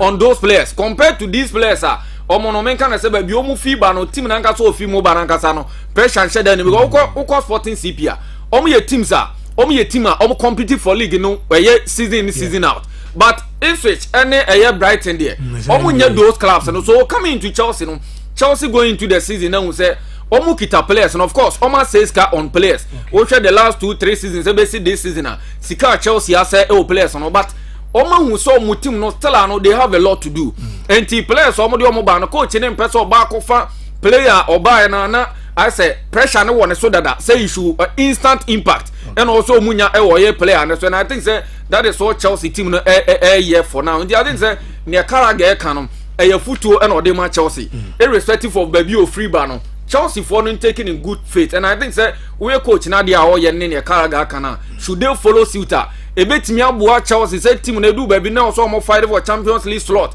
abra no mo hwe Conference League trophy ba coach ne de nkakran Conference League krampo no coach no openly wa meka say team no de baby adu na Conference League ne ye beje but most of the football fraternity no say Chelsea baby o mu fi ko no na just say Conference League no betimi age so this is what the coach is doing and Carragher so Ninsamo can I think that they should side with him and no betimi aboa Chelsea last season almost prayer so mbeko Champions League one that for one ball Champions League ain't no burden is higher than last season there no because playing the Conference League no any Champions League you know there's a vast difference or some competitions you know so going to the season I think say a good advisor can guide my Chelsea hide behind the underdogs omo ye ya de beje club world cup na behind the underdogs omo de beje Conference League you know behind the underdogs omo de ba ya beto so for EPL numa omo de ko Champions League na I think say e betimi abom going to the season rather than on be impose omo say baby edu ne de yeji league no because I win club world cup forgetting that there were some teams on any day even when they meet Brentford Brentford can equally beat those teams so coming to the league highly competitive be competing with Man City or Boston ne squad Arsenal any Man U ne Liverpool no this is a league these players no o toss our pressure na ma these players I want here at the end no na be a opposition ultimi enya the just end this season e do call here Champions League no na went me enroom okay enti officer no Kofi Carragher ni nsem ni o si Chelsea for no so mo Germany na ya je club world cup ni dia ene EPL no fala Champions League ni ya ba no eye me nwanwa se obi betimi ayi ni yem etu eye ne kra anase na tamfo afuse so watu omfo pa yem se yan se FIFA Club World Cup no eye pre-season tournament anase eye post-season tournament the FIFA Club World Cup no eye de ebe end season no eye post-season omuwe coach na break team no enti no after no ba be regroup abe start pre-season Mbebo 2 games. Let's not forget. Mbebo 2 games and season and good. And again, Adia Bakonswa also moon say the FIFA Club World Cup, Chelsea ball 7 matches. Yeah. And what the Kokoji EPL Okwako ball 38 matches. And we are no free one man Okwako ball Champions League. Champions League no per the group stage you are guaranteed say anya she no obo matches saying almost about 17 games. No, me count group stages. Okay. About 9 matches. Champions League, no. And not quite saying Club World Cup. Yeah, about 8. Oh, group stage 8. Bro, Club World Cup now. Why they? wo ba be bono nti no ba be ka competition no then again owo EFL what is Carabao Cup ebebo FA Cup ebebo e dia ba be ka so now no the net e dey ma Chelsea no extended so what you say and they are going to play week in week out one competition after the other so at the end of the day one let's look at SWOT analysis now what are the strengths any opportunities available to Chelsea one tactical continuation which is the manager no Enzo Maresca on one honum now when your progression and say baby or the team next starting obetimi atoa so then the next opportunity and answer strength the more transfer na omo ye no now omenya young and vibrant squad omo buy no they have shown say at the end of the day they can also do something then again momentum after Club World Cup no eno e wo honum say oh yemfa that pride no emfa nko yenim then you can also look at say omobo top 4 so that also brings them to a portion now obeka say oh Chelsea no baby omedru no e wo soro but yenhwe the hindrance and I said the risk which are the odds against Chelsea squad cohesion and under pressure now omo ye transition wato players e dia ba begum ebi be ko nti afa na oba be hwe that cohesion no any transition how obe transite edu mai de aba begu squad ni mo no odi kobo Club World Cup after Club World Cup no after Club World Cup your boy ebi anso mo ko fie asan so be regroup then the next thing is that injuries the longer the competition the more injuries now be there uba benya and you know let's imagine us assume without admitting say bia your trusted player you fan say bia Caicedo bi epra Enzo bi epra and I say Joao Pedro ya ene mo omuboni din anako Palmer epra those things I know so they part of football I bet me the SC so and also see it changes everything Chelsea the then again adia ba kon yen say experience wise any integration ye wo teams now to say Liverpool ni ade na omo page omo ho de aduru baby and kwa about these competitions now it's not about say one off game no aka say me bono ebiare na mako strategic and also o de bono say the na officer can obetimi akosha Brentford bi na wate drop obetimi akosha newly promoted side bi na wate drop so no nti say one off game me share pressure me amensem oh boy EPL no do say o share pressure man for nsem we've seen Arsenal omo blame Tottenham Hotspur say omo ema City omo said they be ya omo ntimenye you know and so when it comes to all this nina part of the game then again high expectation of the supporters no also man ko from say the Karaga A2 omo from because enyema be ko so game ni mu nyina no all these things are part ye hu player bia what Kopama the last time audition go EPL mu and some of the best Club World Cup no na how many months but he was the best player at the man Chelsea so but ni nyina mu no na enkoye empire the Emma no Reece James or captain e dey na see here obekọ no na we pra even Club World Cup final no pride one day the play and put the as na so what you say into all these things they play part and I am ya say Karaga A2 omofo me ya pan ka football so de Liverpool eso mo nyi omo ho say because omo je last year World Cup last year league this year betimi age o san ko de ma anu mo ma omo me aso to Chelsea for and even Chelsea for no mo je ye mu say omo say we Chelsea 400 e de be so ma dodo say e na je Robert Sanchez nidi omo goalkeeper na o dem je Club World Cup dodo say na je omudi and you are now going to meet players you are now going to meet players how consistent and how on players be to say sa Cowell and Chaloba or met me I so compact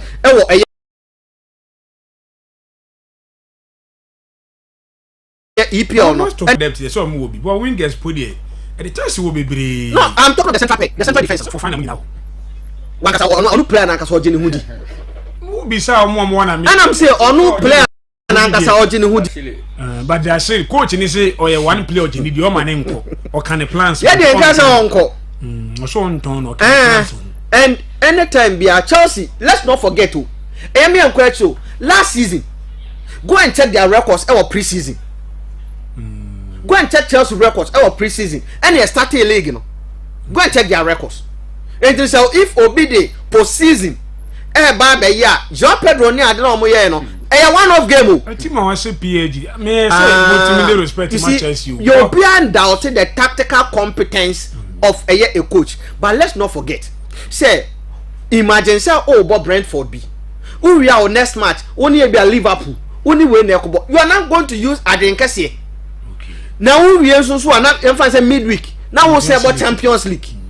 All these things they play a factor. That is what I'm saying. Say it is a morale boost at the match Chelsea. And so met me at a year club World Cup no. Added to their trophy cabinet, their confidence no ebeba.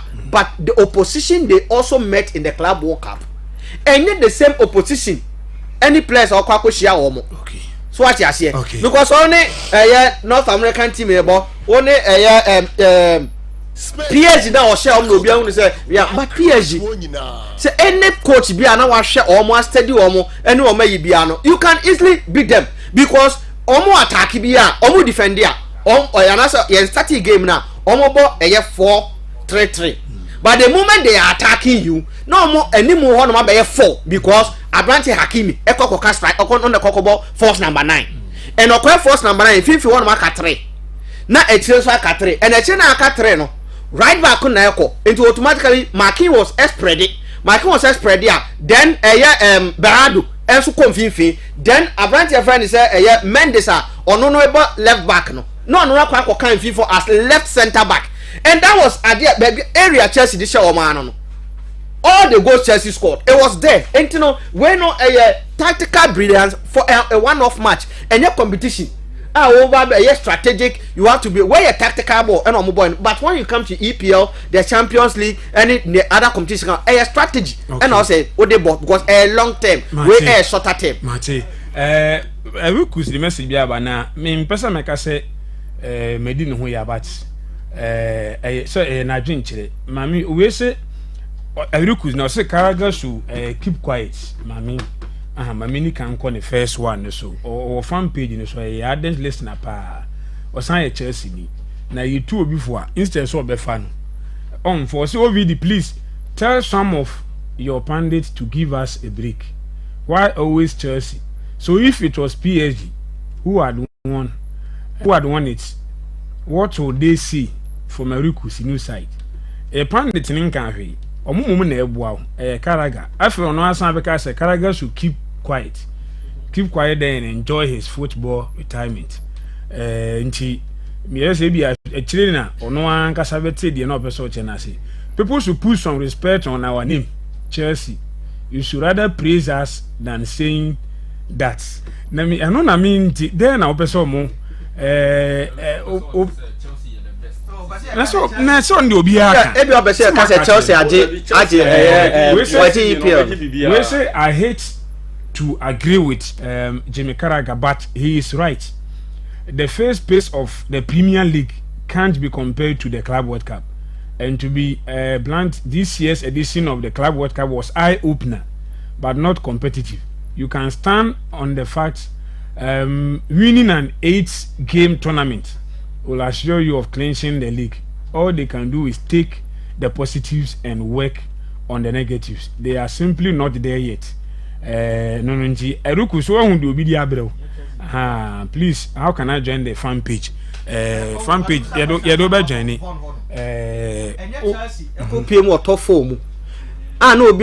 Chelsea be compete for the league. You started and and yes, I'm some more dropping.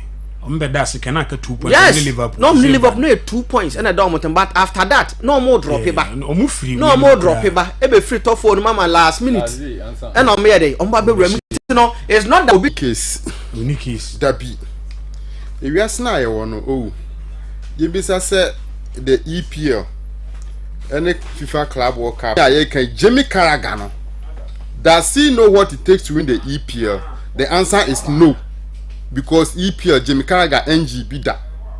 So if there should be anybody I'll be advising Chelsea say omonya careful when it comes to and they bet me push your mama EPL no because say omonya momentum no omode ko in the EPL in the sense say with mitmishe PSG awashe Madrid mitmishe PSG awashe Bayern Munich mitmishe PSG awashe International Milan dia Ashatiko dia and enye goals nketo aso na Debi squad depth at Chelsea team here then ewo ebi kura nkobio bibiri kura exactly what it tells us is that Chelsea players na ho den den ewo form sana na amanfa adwen omo is what me question PhD and then it boosts the morale of the players it mean omunya certain and that's what be say you betimi aye den aye so omu ye Champions League holders yes ya Champions League holders say aye na ye they say akwa Chelsea for am say ye inter no na chese bibia na kwa nche producer hey do subra na ye be kwa homa no so maka yeramani 7 ye be ba fi obi anya ne chefa ye ba ye be Ghana nkomo Black Queens si ye ko semi final sign it here 4 countries ye kwa ko share host nation Morocco na say Nigeria and South Africa enso de be pem so ye chance set to send na ye be share ho no kama ye hia na chese yaba na bibia tuma ye kwa kote nkomo ye fe ni coach Yusuf everything come because any coach ke sibi be kasa ono no eba na ma football a oye the best me maka say coach Yusuf oni size kura nti ye be hwe na jene no enso adi enkomo na ibisane Ghana your chances so far games no follow sign and city Ghana kika ne ma ne bom ten so ma menti we emfa emfiri hoy or say we are not disputing the fact that Chelsea did great by beating PSG. Notwithstanding, playing the EPL is a very long way to go. Bismarck Vondi, I owe you 1 crate of egg. Thank you for adding value to our team, Mr. President. Or say Obamon Kusia crate. Or no question baby no man. And Jetiano. And young Chelsea never say good analysis by him. Erukus or the free test message at the Urayo fan page in the show. Ye mi nkofo we se so mo die wo munya ti o ma asem na ekomo mo die a wo betumi am ga ekura o Chelsea ba mi ncharo echmonai nti Chelsea no se wo be so yibo nyesika Chelsea ko bi so mo sentence na mo de yibo jisika no Chelsea wo mo ne chechebe 11 kura po na egba o me ba be hwe o mo nti the Blues 1 week anniversary bibia kama nti ye hwese bibia be tutum na make say Coach Yusuf awa aboade jumadi kese bi ekoso ho no oho nti ye hwese producer niam tuma na mayi sa interview na free fast and sign okay kan bo mu ana untimi mfa yo na chese no ka tse message se ba bi wo no ebi be fa me de animum because ebia e wonya hu so nti no eno so ye factor nti wo de fa me media no na ye nhwe se de nyoma enso ebisi akọ fa media no na kire no se nti ma yemra once again ma ye na eyejuko ase me ye na juko ase me ye na Divine Kitchen so ase enche bia belande kama ye na driver Prince also ayade ni ya kontu no na se ni sa enti bibia so ededin o make sure say e funu bibia ebekuyi enso ediamai kokodidi e wa wetie so Dream Masters Africa dan wono mo to say Madam Peggy so ono so ye na say for ensuring niamai ka ho a ye reba enti ye ba be hwe kan na eno a ye di nkonim na nyame anim ni eno a de me ka kire Nigeria fo no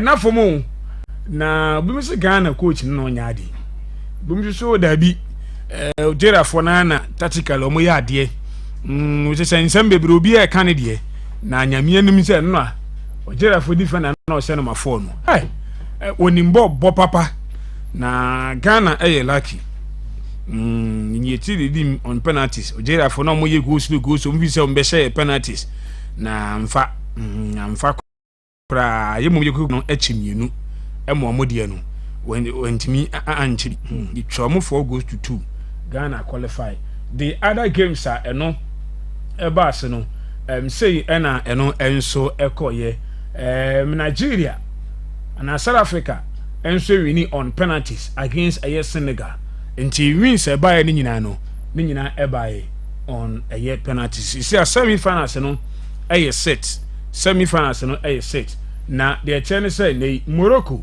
wamo ane Ghana de bepem so na Nigeria enso ne South Africa di abo nti nyame adema 22nd na games over so Tuesday Ghana Morocco yɛde ɛɛbɔ ani na yɛahwɛ sɛ yɛbɛtumi agye tournament no anaasɛ yɛntumi anyi a na yɛahwɛ kwabena menim so anya kwan follow tournament na wahwɛ Ghana so far at the sign why impress kakra wo hu of Ghana are qualifying to the semi-finals of the WAFCON. I also far away Morocco, and okay, the first match I boy against Team Ayefreno, South Africa, who are the defending champions of this particular tournament. I believe say Ghana elusu by 2 goals against South Africa and Sheda Nyamwa in the first game against Tanzania. It me a trash it Tanzania by 4 goals to 1 and 3 on my PM or semi-finals. You go in quarter-finals. It me a share Algeria. They were one of the favorites for this particular.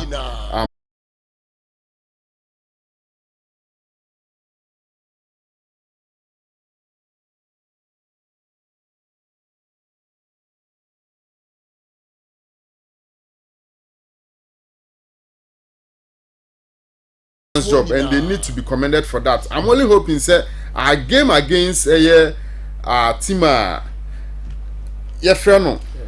Morocco host nation, it is going to be a difficult game there, but I mean even Chelsea before the game no see Morocco for the report be say no more percent Algeria for no qualify.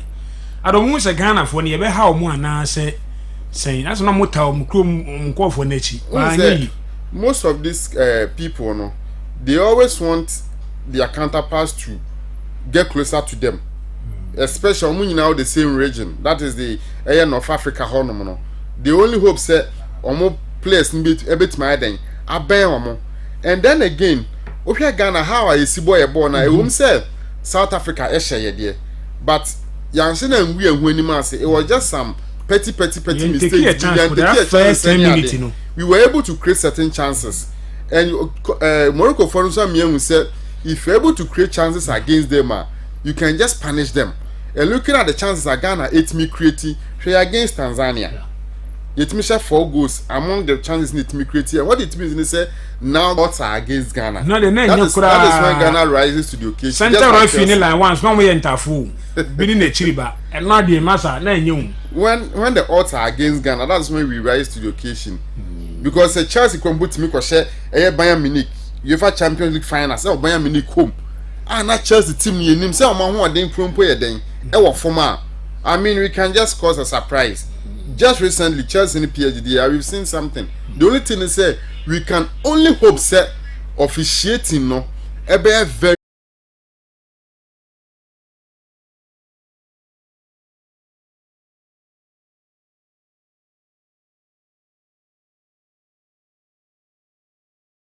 Nemum also any that Ghana striker no way there is Bodua me no massa girl no this only serious is Doris in the ball na bafem Evelyn Badu put the easy anya kura and surprise almost na say tournament ke ni ya dom so no mum na say obviously hu omu yewu na Doris 120 na free kick ni podi me see ni boy free kick coach na so mo sakin set pieces chese baby and etimi nyinya set pieces pa obviously yetimi botugu no yen here so far Ghana kakra wo hu afro mo hu afu no. But I think that na Vono Kasim ya say anytime bia na no na ya dia say Ghana say ye de chichi ye ho re anu ye dia him Ghana is slow status e tournament asa so na ye Ghana dey bona say na okana this is a team oma besua ball ni bibo afi ye ho omo no say no money facilities no na they had the facilities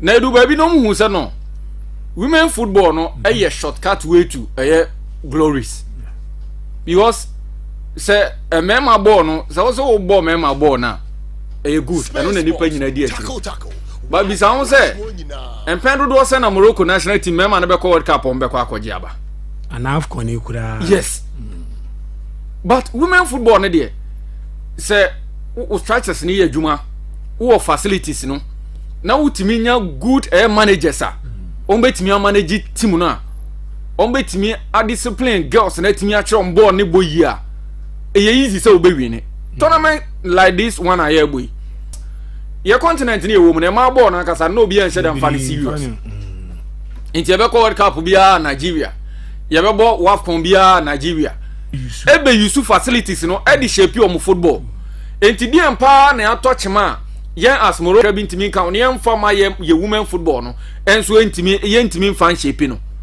And I think that these are some of the strategic measures Moroccan Football Association put in place because Africa football na the man they will say also person dominate here niam kakra bi just be consistent o dey campaign man keke because most of them women so also person who campaign na utimi shape ma locally you can get the players the core of the team ubetimi a campaign mo brano ubetimi a shape team Zambia they I think be 5 players per no more 4 winners. Tanzania put about 98%. Omunyina Simba Queens in yes, and when you have the facilities ubetimi edia shape these women when you get the talent now what facilities na niaka yo ma be na cha those talent no no matimi amatimi aye adwuma no matimi abobo ni and that is what omuhu say ombetimi Ghana the talent in that but we don't have the facilities by any time bia no nyasa facilities ni bi so we cannot build it but I say ye ni ene de bo na South African football de Nigeria fi wa Ghana o se Nigeria ni wono ma Ghana o nti ye rava Nigeria sa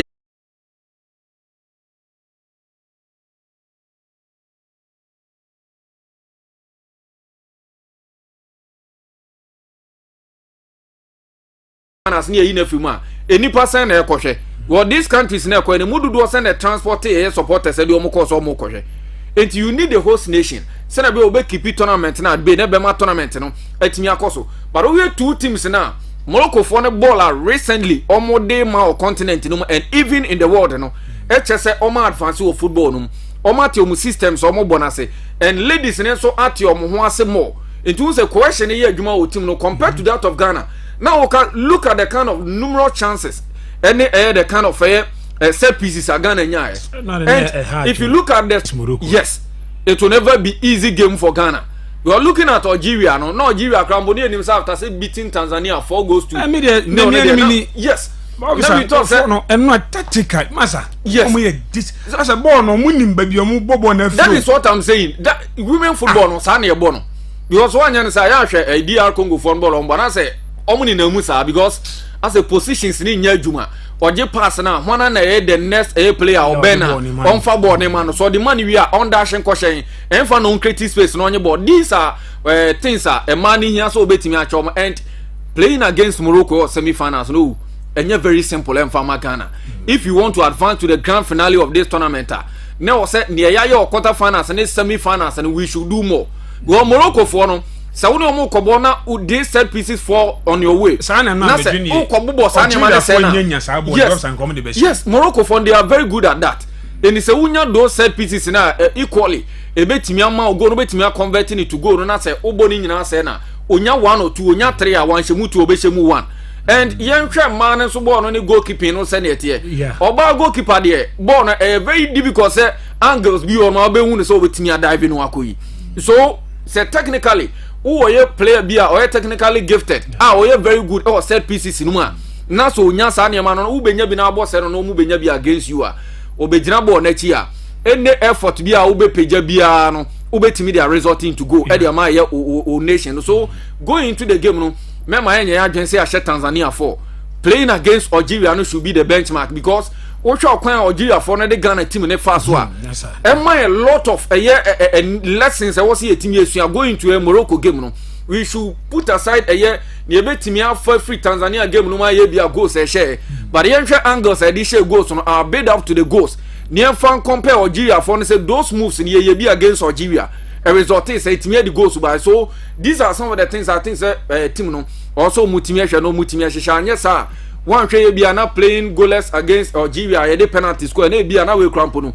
Then and travel to even extra time. Another opportunity. Be you bet me they redeem your image. Playing against Morocco, a very tough gamer. Ghana Koba, we shouldn't underrate Moroccans. And yes, sir.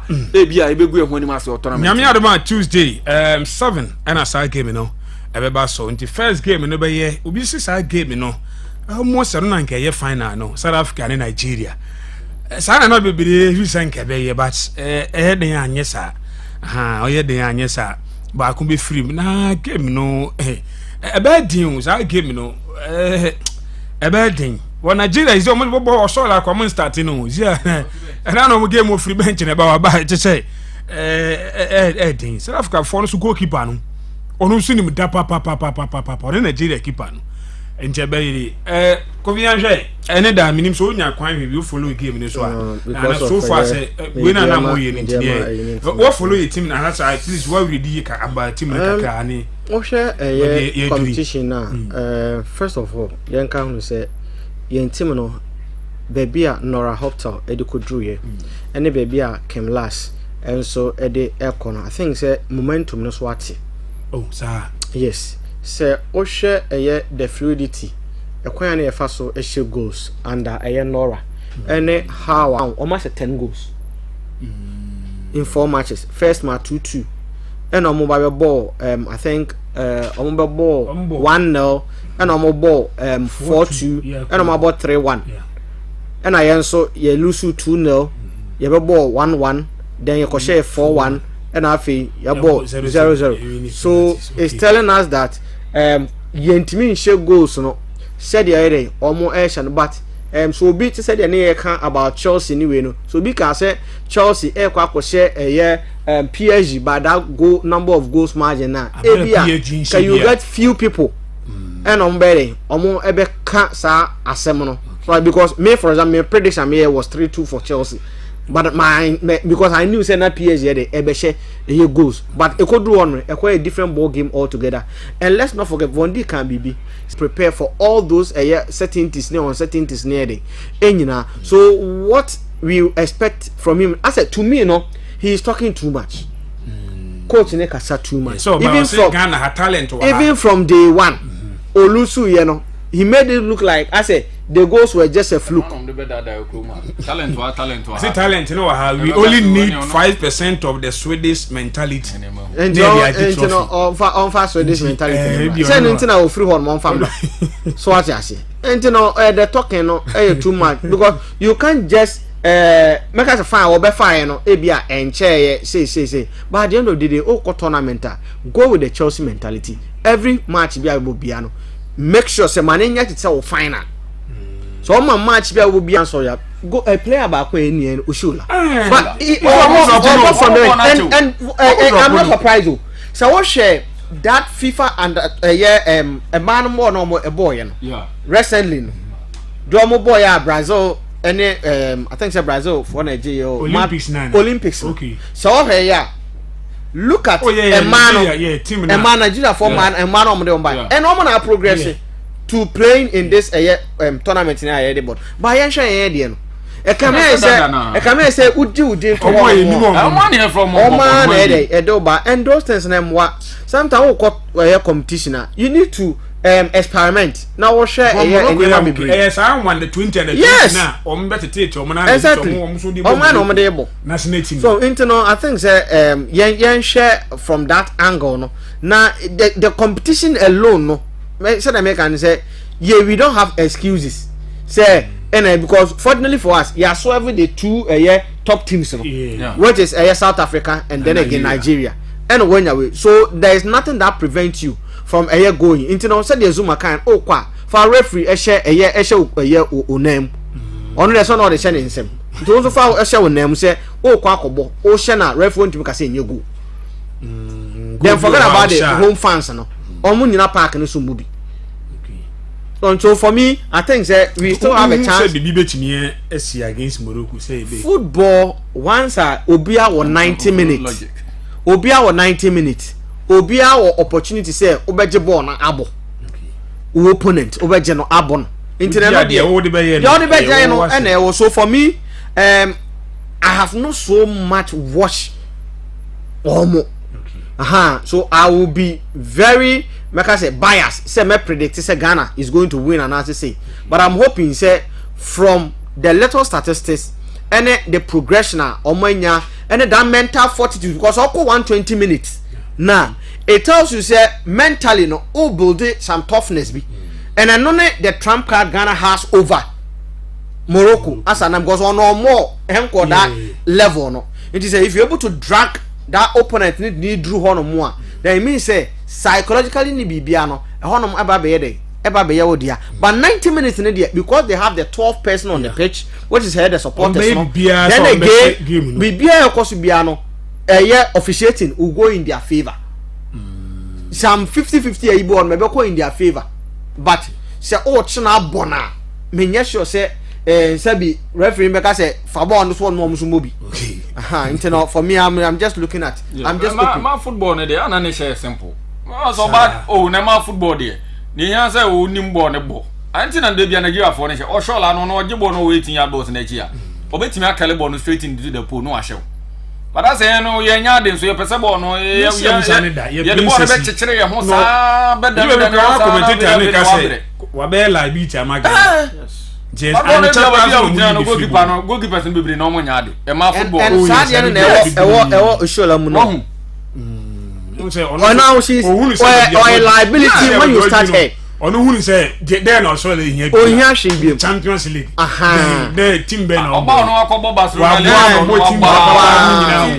nji I be a womb for motivation. Yes, for motivation. The way omo use matter e Brazil. That is the same way omo use. And on complaining.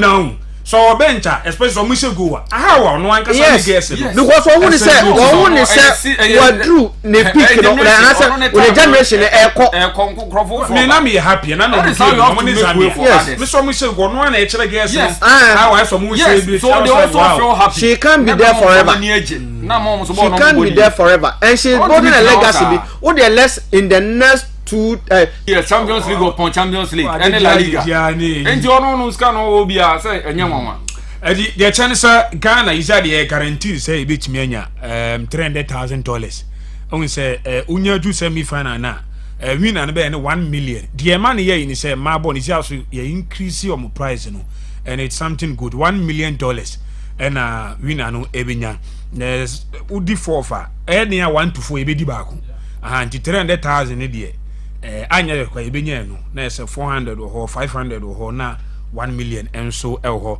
enti ne esan ke ne coach si bedi nkomo me ne kasa ye bibia o chitumbat o mami ya we say o ye program aboade o mo ye ahanta first program bi o nso mo invite no some to scout ne ade nti o aboade nti o kire me say edu na wantimi a semi ana me de a kire nti ya bo ahomani ma be 5 times wow okay yenhwe o sha o free Rivers Angels unu be bi o Liverpool ladies okay o free hono ba Arsenal eko ball eye Delian okay o free ansa na o ba Barcelona loan abetna Barcelona from 2019 to 2024 after the loan no o ball yi no tena hwa and so say oko eye B eye FC I no so sanso e wo hemfa US this a cash out time no this guy and at 30 e bo buy my ball do that 4 years ago yes America national team should retire from the national team yeah but no one concentrate on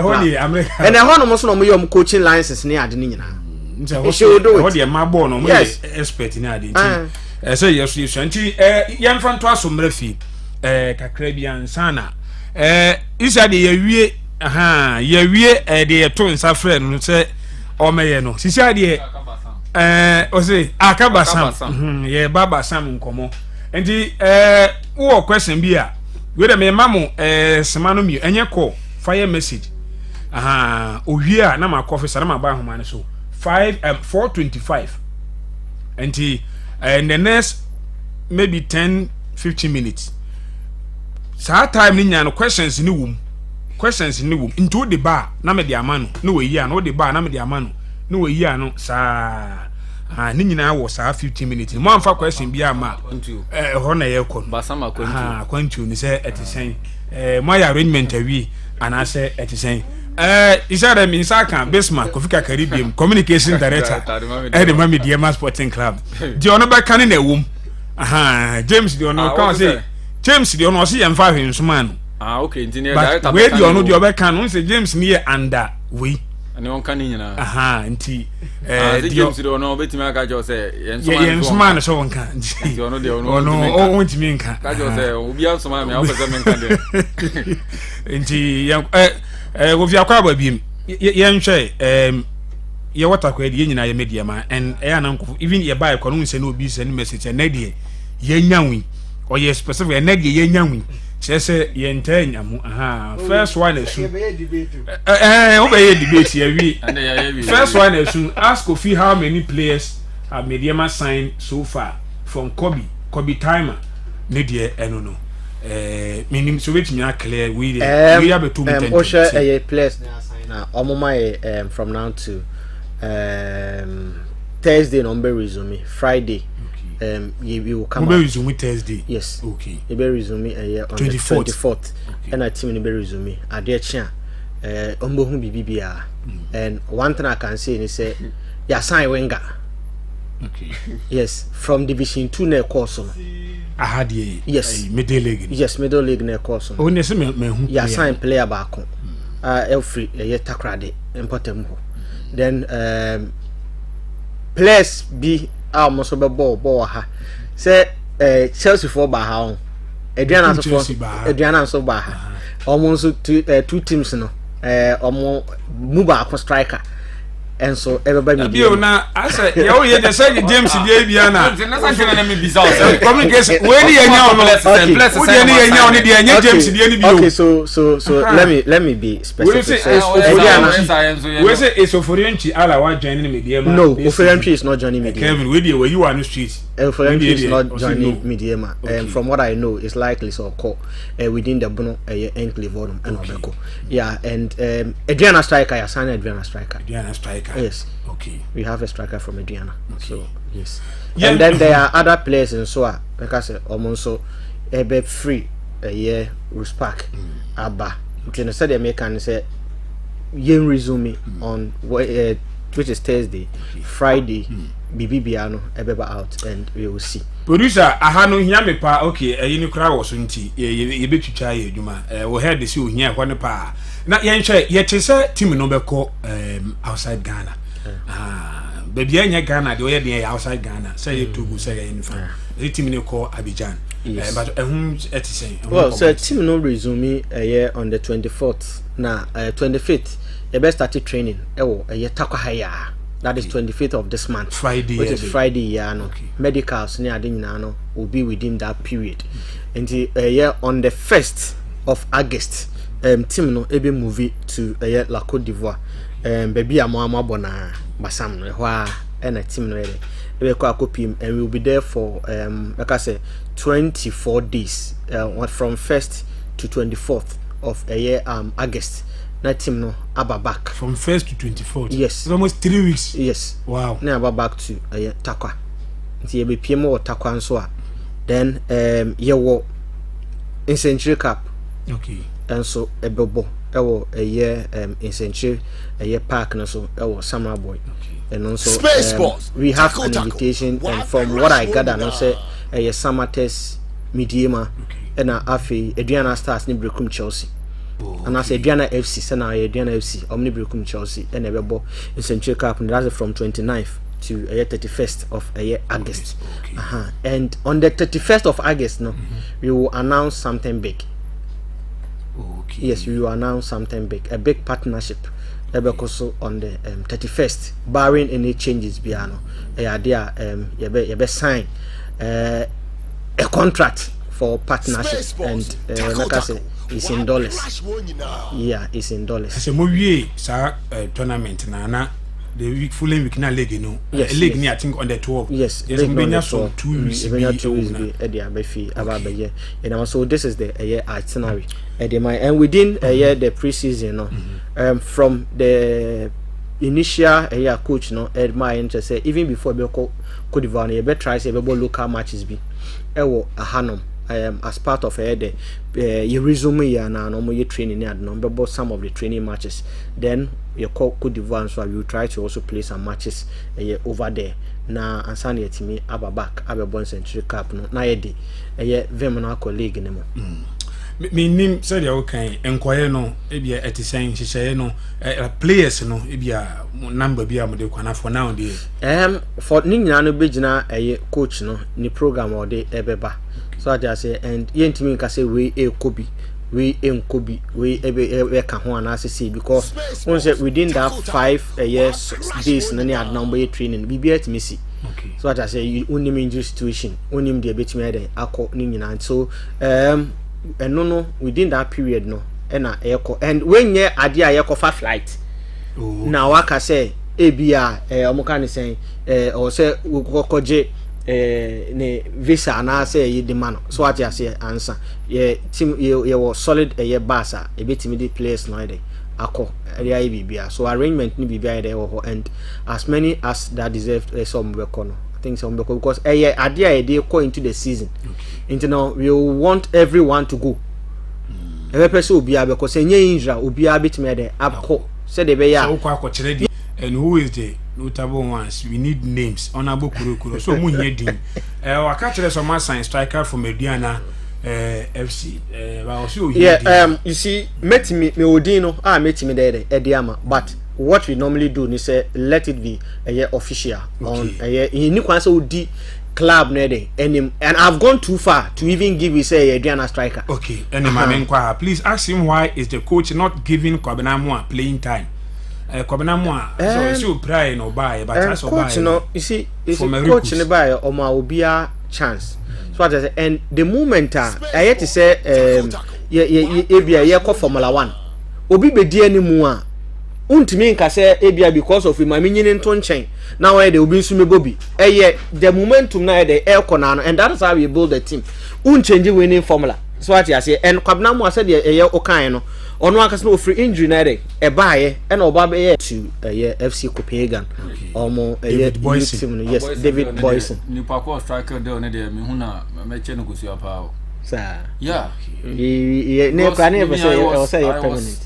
It took me by surprise. Yeah. There will be another one. There will be another one. Because a surprise will be. There will be another one. Well, Mediama sign a goalkeeper from Yima or some best sign goalkeeper. Goalkeepers, I think say that should be our least concern as a team because all her what near our peer could be our free team in the Moses here. Na Felix Chain, Jabba.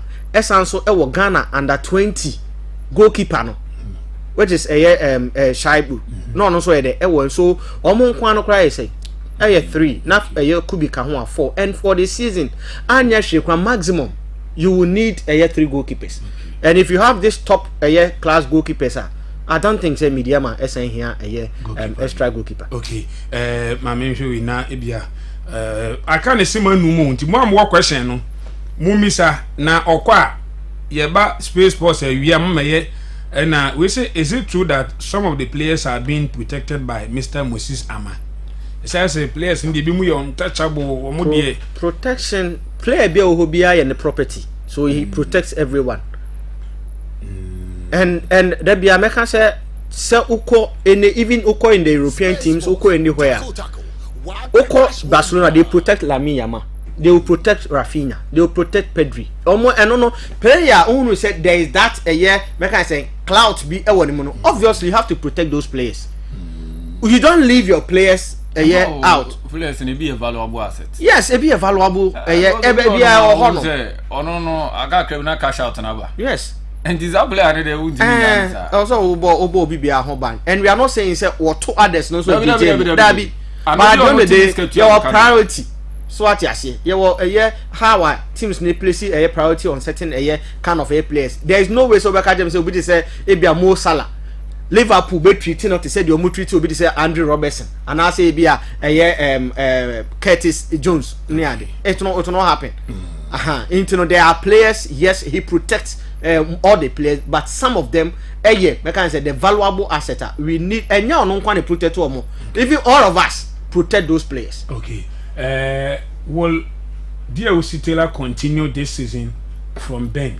This is a question I think it will be part of a year and near when it comes to a year resume. Oh, okay. Yes. Okay. Because unse year wo and near my talks no honum and it's always not about one side. It be chance Joe Carrier can ask me. The player wants to go.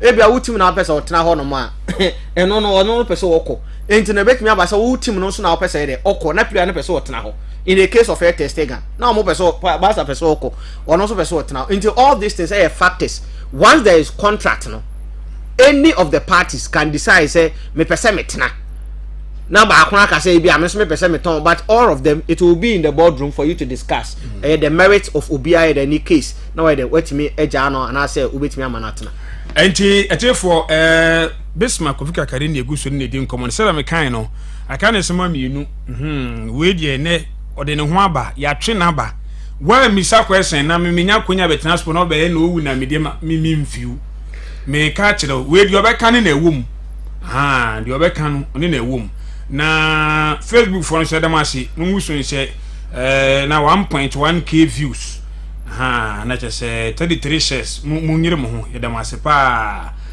mu nse na nkoma me nko horom kakra na me nhwe Abdul Wahab Fibo say Real Madrid CF will win this season La Liga and Champions League, and as usual Mbappe will win the top scorer. Emmanuel Esifol, I see Emmanuel watching from Takrady inside in Chaban. Hey, ECG Akowa Paul Fibo na Nedia or the Eba no producer she hono mami say Prince Aba me hu ha bi anti ko she hono mami Paul Fibo na say simply the best analyst from officer or team keep the fire burning. Say let's not forget that most of the Moroccan women were born in Spain and it has played a major role in how they play also. Stephen Bafor say watching you live outside Ghana. Greetings to my wife Iraba at Kwabedu and Nana Hema Esibona. Ti say Utiamo na just say bibia. Officer for okay, my name should be ma e be our question be obisa. We say is it true Alidu from Legon Cities is joining Mediema from Kofi Alidu ben o say true Alidu be joining Mediema from Legon Cities ana King Kisses to say wamutie nso mu ko adwuma omo obasi ma wamutie abolo one me tia Alidu me nim Alidu crowd in but me nim so wetimi aye message ni Alidu Muhammad Emma me table for now there or say within because unse players na nkasa they have media friends in the same time omo ankasa the information there but Emma me table so to be honest with officer question be how season beze me bisa say must I target am the season ana Mediema has moved from a club ye pre top 4 to a club every season where we want to win a trophy. So the target no don't pay phone communicate, but it can never depart from the fact that we want to qualify for Africa. And to qualify for Africa, you need to either win the GPL or the MTN FA Cup. So our stance always remain. Say ye per se EPL na ye GB wa akon, ye GB wo tie ni. It's Africa na mbese mobo. Ye per se J League. Ye per se J League. That is the ultimate. Na mo champions league. Na ye kwa ye per double no. Ye per double. See e be win double. Ewo Ghana league ni MTN FA Cup no. Yes, we want to double. That is our achievable. Ultimate. It's achievable. It's achievable. Ebimaye, why can't Mediema do it? Okay. We can do it. So I just say, now will come up with the year or more resume how we will strategize because in yes, be ball no be a call, but you need to strategize. So I just now who baby are all out. Because all here in the second round of the season, baby on my you think that we points all of a sudden now you lose concentration on my share. So all these things we've learned from all of them and we want to build a team. And I dare back you from some of our analysis and they say so all here last season almost all your pre-season apart from the Queen Kuforidiano almost all your pre-season a high profile matches a boy in your bonti any Yakoba yan and boy. Okay. After Kotoko, and your board G6. Okay. Your board a Pinto Cup. Yeah. And then everything was centered at TNA. And then we felt that was one thing they did. We are to say, a coach in the to for away games next season. And that is one of the things in here. No preseason, quite outside. Say they yeah. When you play away matches, need those and fortunately for us, yeah, but this time we are not going to play G6 here. Yeah, quite boy in Centrica, which is also on an away grounds. So all these things now are just there to bring that mental fortitude of the players now. You bet me the aqua for away matches are you bet me the aqua. Okay. Now your coach now, Mambisa, is he happy with knitting now what is here? Now if you well, I think say from interviewer coach, a year after the season, a year post match last match against Beckham Chelsea, then again Mediama FM no, a idea or kind say nene all the players showed say or they are ready to play into nani aje the squad na or one of the fact that there's competition and so na idea or person and say obetime amma enije so aba supporters nemo. And for Nigeria to come into the supporters, emu ba no din kan ye no. Say home no, on my create some home invincibility apart from Beckham Chelsea match you see and FA Cup that was the second match already. Or lose on penalties no. Okay. Apart from that, Ocean one cry when so be concerned about the fact that your away matches are anyway, and that is where he wants to work on so much. You're going to the next. Also for 2 minutes the kakra can I enko ahomane so na me fa course na de bebo mbia na or I can we say big up to you all Chris Boateng Kinkisi say big up to you all Facebook mumu so 1.2 guso 2 minutes mama fama no nkasa mfasi mama ntu de mama mbisa na de banko no nkasa preseason na mo ko no I didn't know much su Basan because last I say can Basan asem na there were a lot of comments here, but then a mommy dear Makofa choose Basan. Well, I don't think say when it comes to preseason there you need baby first of all Ubenya Sunji. Ubenya you need a certain environment. So bad you don't need noise, you don't need all those nano. So that and all those were factors they echo into we are choosing a particular location. So what I say for me I think the most important thing is not about and I say but say omubenya that atmosphere, that environment now say they be one team bonding, team building, that unity anyway seriousness no so for me it's not about the location. Because you call for fanfare, they are going to work. Okay. Into baby, you chrome, and I said, Debbie, you need an environment. About what the cost of a project, and I said, the corner where they all quack. So, infants over call a year chrome, infants what you see, the capital Accra. Now, preseason, and a player win, we say, and I say, those things, that I the main reason to our call So for me, I think that the location, will be based on what will make us benefit as a club, and not the happiness and I say the city life and I say Derby. And therefore, maybe I'm manatum 45 mumbere. O the oba betimi asan bisa question no mo ha na say bi ba etim so a ye de be kan ho. Enti ebe ni me ka say we no bibia ye on point. Mo be no so aso.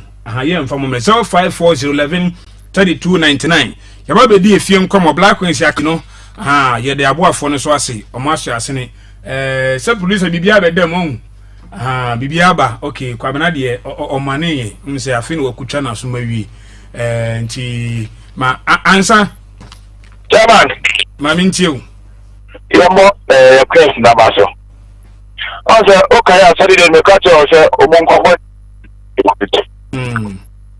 so okay Saturday emotion the so monko is on the coach and Omaya the monko so because you mo coach and ka say ball man who me ko highlight striker no so about 90 minutes yeah Doris one makura no way nyame to free game it is a coach that out and go to striker no or better burden obey na so the much man no now no o ma ka ta na ko ball mo ta na me o mo nyiro mo nko na at least e kwaya ba fa so a o me ko bu fa na de me come this referee that team of to let Magic go almost today. And you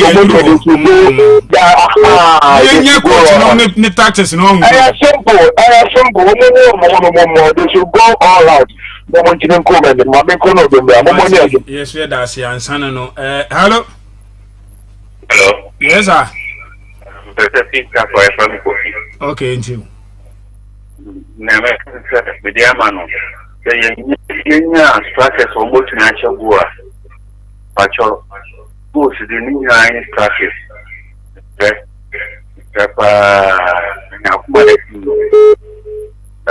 Okay, Marty, goes to the Indian strikers. You. Hello. Hello. Hello. Hey, I will know. See, I see you into Mr. Oba. Now, we be a small beck and union to me, Mr. Man block you be. Yes, I know. One other block you two. No, two new son Penafia, you pressing fee. Mr. Owa, Siciano data near you neighbor hiding. Nti enye operation fee me say mo say omo atumo say omo de bia kan ade no the way asisi e kono bisa misuru hi silo so ase ade ne jira wan say ohun say wo yina yire wo mo ncha de ko wo ho na network na atiko ezo data na e ba na asa hey hello yeah Obidi yes awani yeah I'm me too. Yeah, besides trackers, send almost signing. And I'm pedding because when I say the game, you be all last.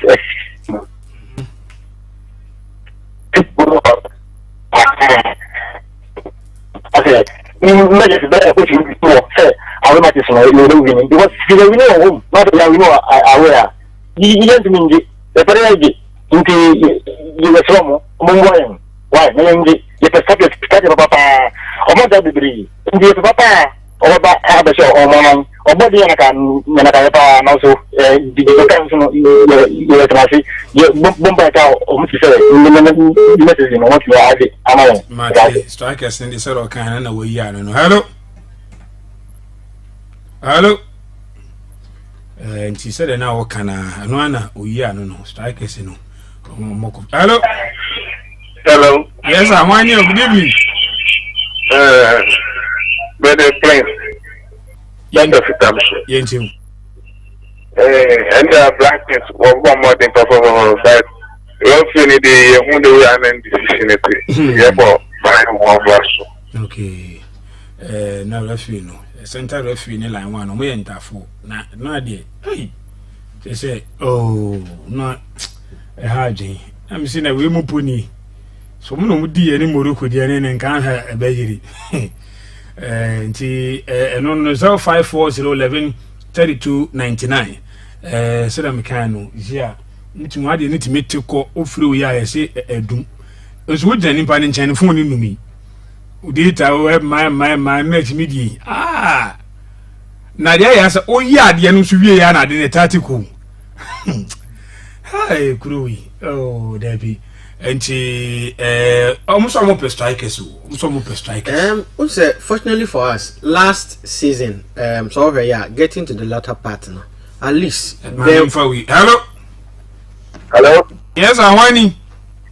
Good evening. Good evening. About your papa, I'm Adam. I go for us to Toronto, the Casano. Volunteer Mr. James to the Bianichon of Bukuru, Navitia Mr. Kowa Sanai. Now, only I put you with the other coach way wrong. On that nearby you, wanted to the nearby you. Now, I will win to the Yata, to the beginning, now Africa. Your brother started by the started on the Yasin or Becca. But I quite say at the Anton money. And so, what about it? Can I sort of that problem? They am one man and met their father's abasso. Or two margin more coaching or ball, coaching the new coach. Oh, no, I'm okay. No, we didn't do the bed. I can say, oh, to coach in a best selection. To Adam say, why did they terminate Michael Sapon contract? Okay, Michael Asemna, you see, only himself or a Ghanaian, but or a South African citizen. Sir. Yes, and the family, and in the BBI, I want to solve here. The time na Ghana League ni call breaking, or strike quite coy. Okay. And even in my Mukranede, HA. And you see, Obobona is not just about Bona Obon. Yes, he is one player, make I say, all free bono, akono, na a hell be but say nipa need that conducive mind, no. So the bet na ha, you can't stop him. Football a two side. In as much as you want to satisfy the club, no. Play now all bono. On yet sebi robot. One force a change now where when you so yes, so anyhow.